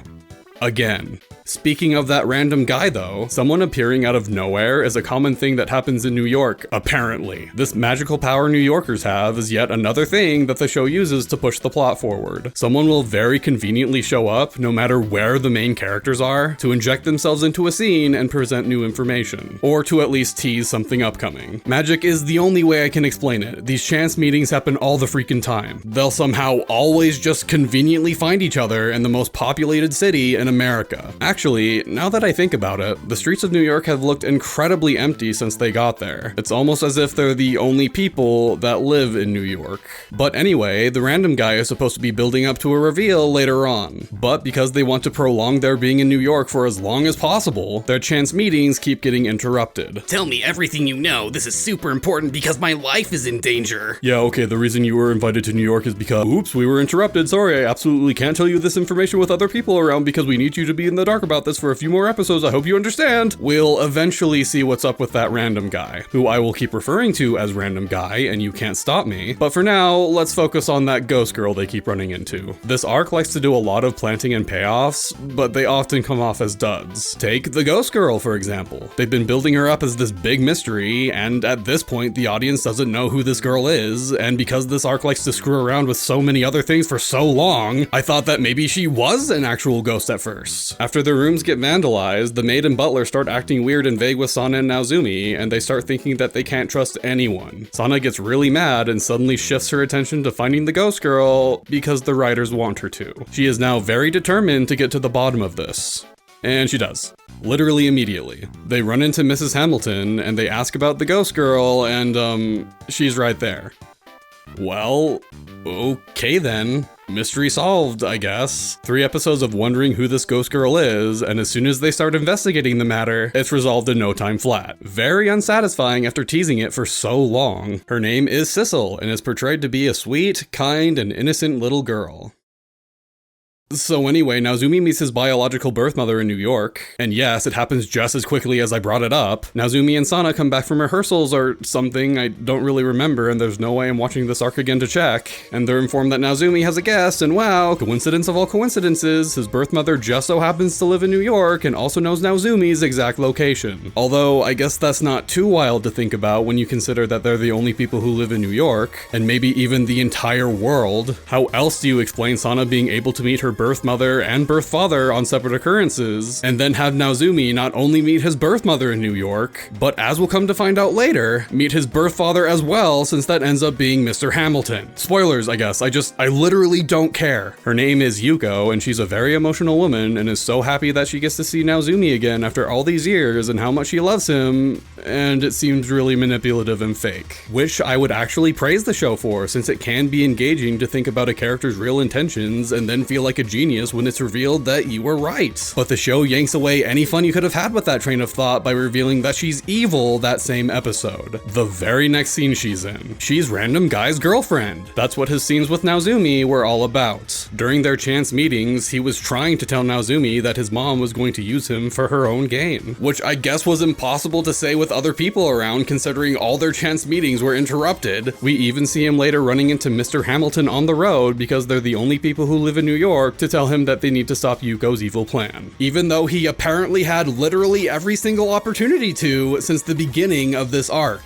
Yuko is the kind of evil you'd see in a Saturday morning cartoon. Like the mustache twirling, black cat petting, monocle wearing evil villain. She wants to use Naozumi for her own gain. She has an evil plan. And I'm going to tell you that plan, and I dare you to tell me it's not the dumbest thing you've ever heard in your life. Step 1. Locate Naozumi's exact location. Step 2. Give him a surprise visit and hope he agrees to talk to you right then and there. Step 3. Emotionally manipulate him by telling him you love him and that you never forgot about him. Step 4. Hope he falls for it so hard that he'll want to start living with you for at least 1 month. Step 5. Use him as a means to manipulate Mr. Hamilton into giving you a starring role in a play and hope he actually agrees. Step 6. Once you get that role, betray and hurt Naozumi so badly that he'll never want to see you again. Step 7. Become a famous Broadway star. I don't know about you guys, but that plan is foolproof. We even see that after their first meeting together, the one where Naozumi doesn't even talk to her and runs away, that she still expects Naozumi to agree to live with her. It doesn't rely on luck or coincidence or anything. Freaking Makima over here is just playing 5D chess and is 8 steps ahead of the game. The plan is so incomprehensibly genius that it all ends up working. Except for step 7, because she sucks at acting, which I guess she didn't account for.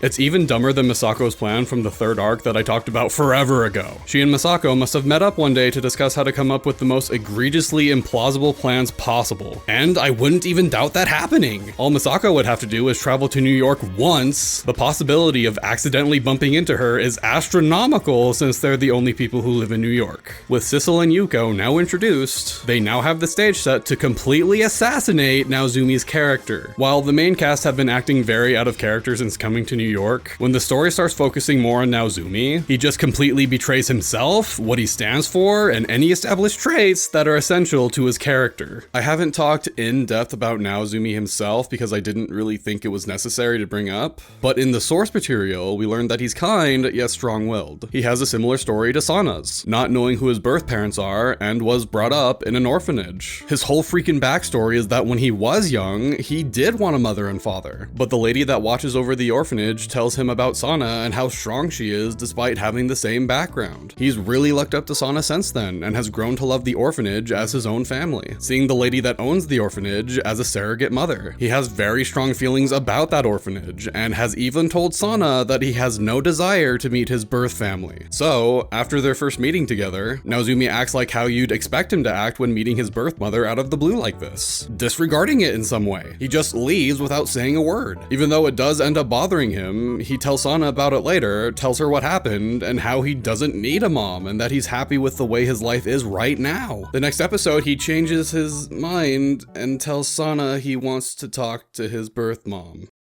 Is your neck starting to hurt yet? So, because the plot wills it, he is back at his mom's place so her plan can go back into action. But surprise, he's only there to tell her that he doesn't need her in his life! She hugs him and says how much she missed him, and we can see that it's actually starting to get to him. He ends up running away again, but the show wants you to believe that he's struggling to make this decision about a woman claiming to be his mother that he spent a total of a few minutes with. And of course, as we move along, something terrible happens to Naozumi, which will make him super sad and want to be comforted, and apparently the only person who can do that is his freaking birth mom that he barely knows. It's like Naozumi's struggles aren't with his conflicting feelings, it's with the writers. This goes against everything we've learned about Naozumi throughout the series so far. This is practically a stranger to him. But I guess since they're related by blood, there's a freaking otherworldly connection between the two, and Naozumi just felt instantly connected with her, even saying that he doesn't need to see the medical records to know that she is his mother. He just freaking knows. You could argue that Naozumi just subconsciously always wanted a family and it didn't surface until he met his mother.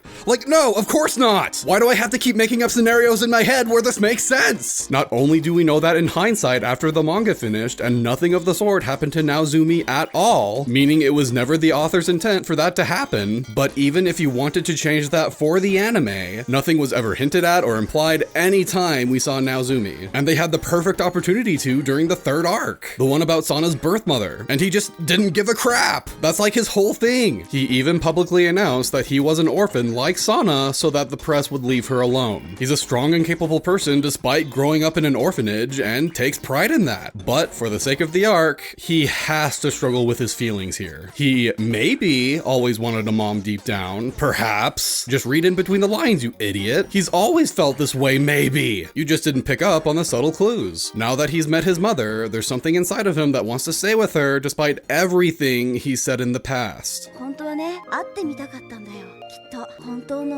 Hey, are you sure that's not just God whispering in your ear that you should change your entire outlook on life for the sake of the plot? Screw the people that raised and grew up with you. They're not blood related. In fact, screw the entire third arc and the themes it presented. Don't question it, just do it. We need you to feel this way now. It's for the plot, okay? You don't need a legitimate reason, just do it. This is the kind of God's will writing that I can't stand. We need this arc to happen for as long as possible, so God freaking willed it into existence. He freaking softened Naozumi's heart so that he could feel a connection to this woman he literally just met so that the story can happen. I don't know what to tell you, man. It's God's will. There's nothing we can do about it. This kind of writing plagues the arc. I'd be here talking for another hour if I went over everything, but I'll give you the worst example of it. Remember how I said that something terrible happens to Naozumi so that he could be sad and go to his birth mom for emotional support? The terrible thing that happens has to do with Sissel. Let's set the stage here. Naozumi and Sissel briefly met on episode 69, as we went over already, but they don't see each other again until the very end of episode 71, where she finds Naozumi again after he and Sana moved out of the mansion to keep themselves out of danger. She knows where he's living now because Brad's Goonies find out where they're staying because they're the only people who live in New York, and Sissel overhears. So she runs away from home to be with Naozumi. They then spend the day together with everyone else, which is like 5.5 minutes in total of that episode. And that includes scenes where they're both physically present but don't even interact. In these scenes, we see that Sissel is very attached to Naozumi. A few scenes later, she's eating at a burger place when Brad suddenly shows up out of nowhere to talk to her, and she reveals that she loves Naozumi. And then we have this scene at the end of the episode where Brad shares some horrible, awful news with Naozumi. He reveals the terrible truth that Sissel is actually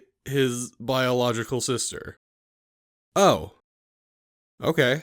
I mean, I guess that's not so bad.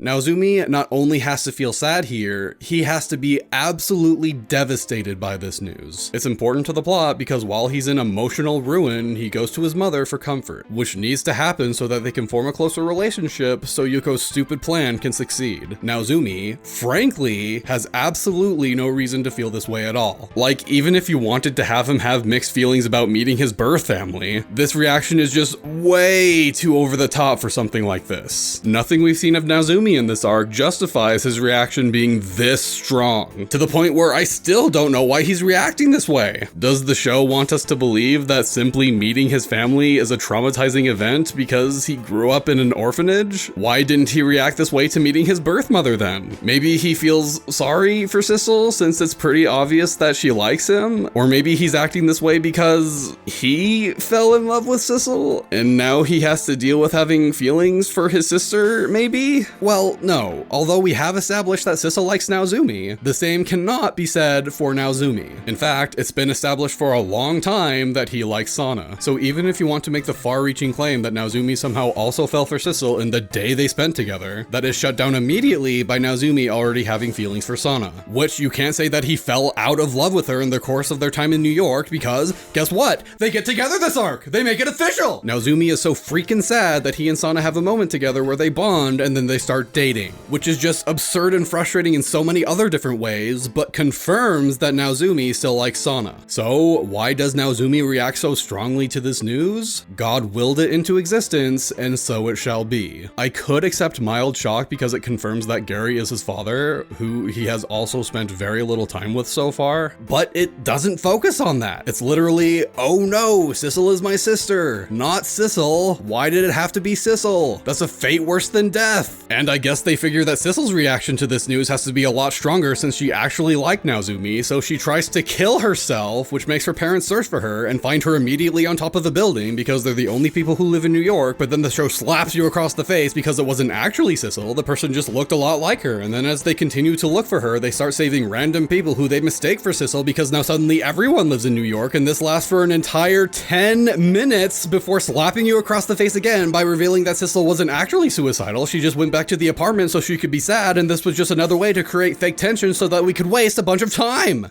Oh my gosh, dude! What am I even watching anymore? Is this really still Kodocha? The series I hold so dear that has a deep and meaningful plot with complex themes of childhood innocence, trauma, and growing up? Where is Akito? Why are we focusing so hard on this side character that I don't even care about? Where's the coherent story? Where is the tight writing that's able to make me feel things and make me think about life in different ways? We were doing so good for the first 19 episodes. What happened? These characters make it seem like you're watching Kodocha, but at this point, it's not the same series. The essence that makes Kodocha Kodocha is not present anymore. No wonder the show didn't get more episodes. To have the audience engaged with an interesting and dramatic storyline, just for it to be cut off so abruptly, leaving behind multiple core elements of the show, people are naturally going to lose interest. I am willing to bet a lot of money that the New York arc plummeted the series ratings, even after the New York arc. When we finally go back to loosely following the manga again, having decent episodes, it never fully recovered. I just didn't care about the conflict from before as they slowly tried to bring it back.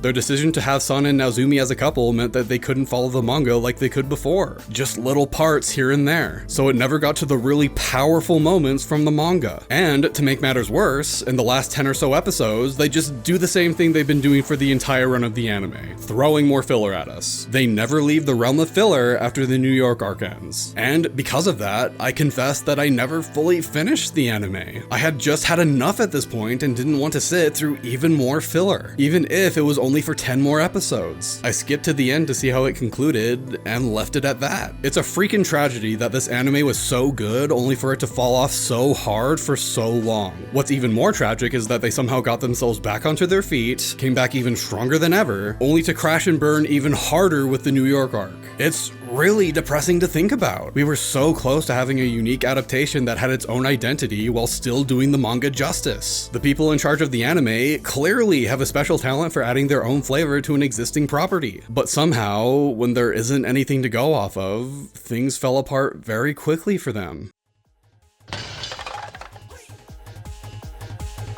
So, I know I just spent the last hour tearing the anime apart, so I'd like to reemphasize that the first 19 episodes are fantastic. It's a good entry point to the series, has emotional ups and downs, and it's just so easy to love when you focus on just those episodes. It still holds a special place in my heart and for many others. The anime is the reason why the series has a following outside of Japan to begin with. It introduced me and so many others to the source material. It's fun and goofy in its own right, including the filler, and the fan base, despite how niche it is passionate. What other series that has this little of a following has entire channels dedicated to it, entire podcasts, social media accounts with the sole purpose of posting Kodocha content, and more? The fan base is small, but the passion behind it is very apparent. Kodocha is meaningful, emotional, impactful. The characters are deep and complex. They make you think about life in different ways and give you a new outlook. It's one of those series that, when it touches someone's heart, it stays with them. And even with my criticisms for the anime, most reviews you can find don't even mention the filler. Most stay very positive. I'm just an old grouch. The episodes I complained about still have the characters I love, are still wacky, and are still enjoyable. It's something that left an impression with people, and is something wholly unique from the manga. However, at the end of the day, it feels like I've been talking about two different series. One that was deep, complex, had a ton of personality, was really funny and meaningful to watch, and one that wasn't. Going through the manga, you see these author's notes left by Obana, and behind them you can see a person who loved what they were making, someone who was passionate, someone who had something to say and conveyed those messages through her art. You feel the passion in her words as she talks about how much she loves the characters she's created and the story she's writing, and I think the series reflects that. I look at the anime and can feel passion as well, even in some of the filler, but I can't help but feel that same level of passion wasn't there when they couldn't reference the source material. By the end of things, it just felt like people were tired and overworked, so they came up with the first thing they thought of. Obviously, I don't know for sure what it was like for Studio Gallop. It's just the feeling I get. The endless one-off episodes, the homeless arc, the New York arc, they can be fun. But it isn't Kodocha. They end up going so far off the rails that the anime eventually loses its identity. And because of that, the anime is often divisive within the community itself as well. Filler episodes are hit or miss depending on who you talk to. There's a sentiment that the anime didn't reach its full potential, of not doing the manga justice. And I think that itself is indicative of the quality of the anime original content. The episodes not based off the source material can be enjoyable, but compared to Obana's writing, it just dwarfs in comparison. Do you prefer the anime or the manga? I mean, the manga. The manga, yeah. The manga, like 100%.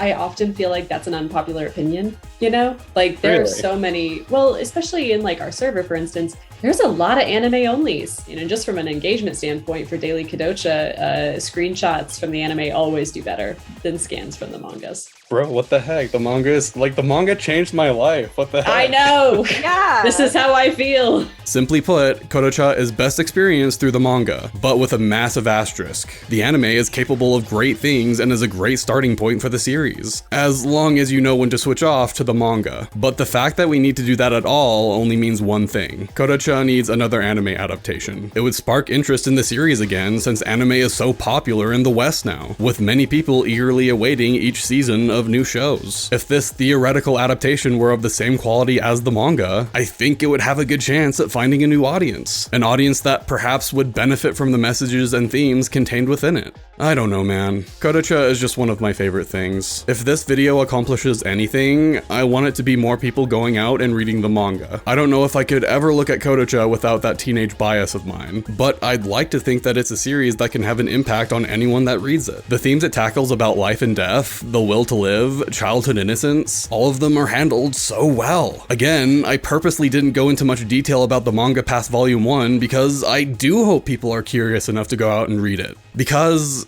man, the series is just too good to go by unnoticed by so many people.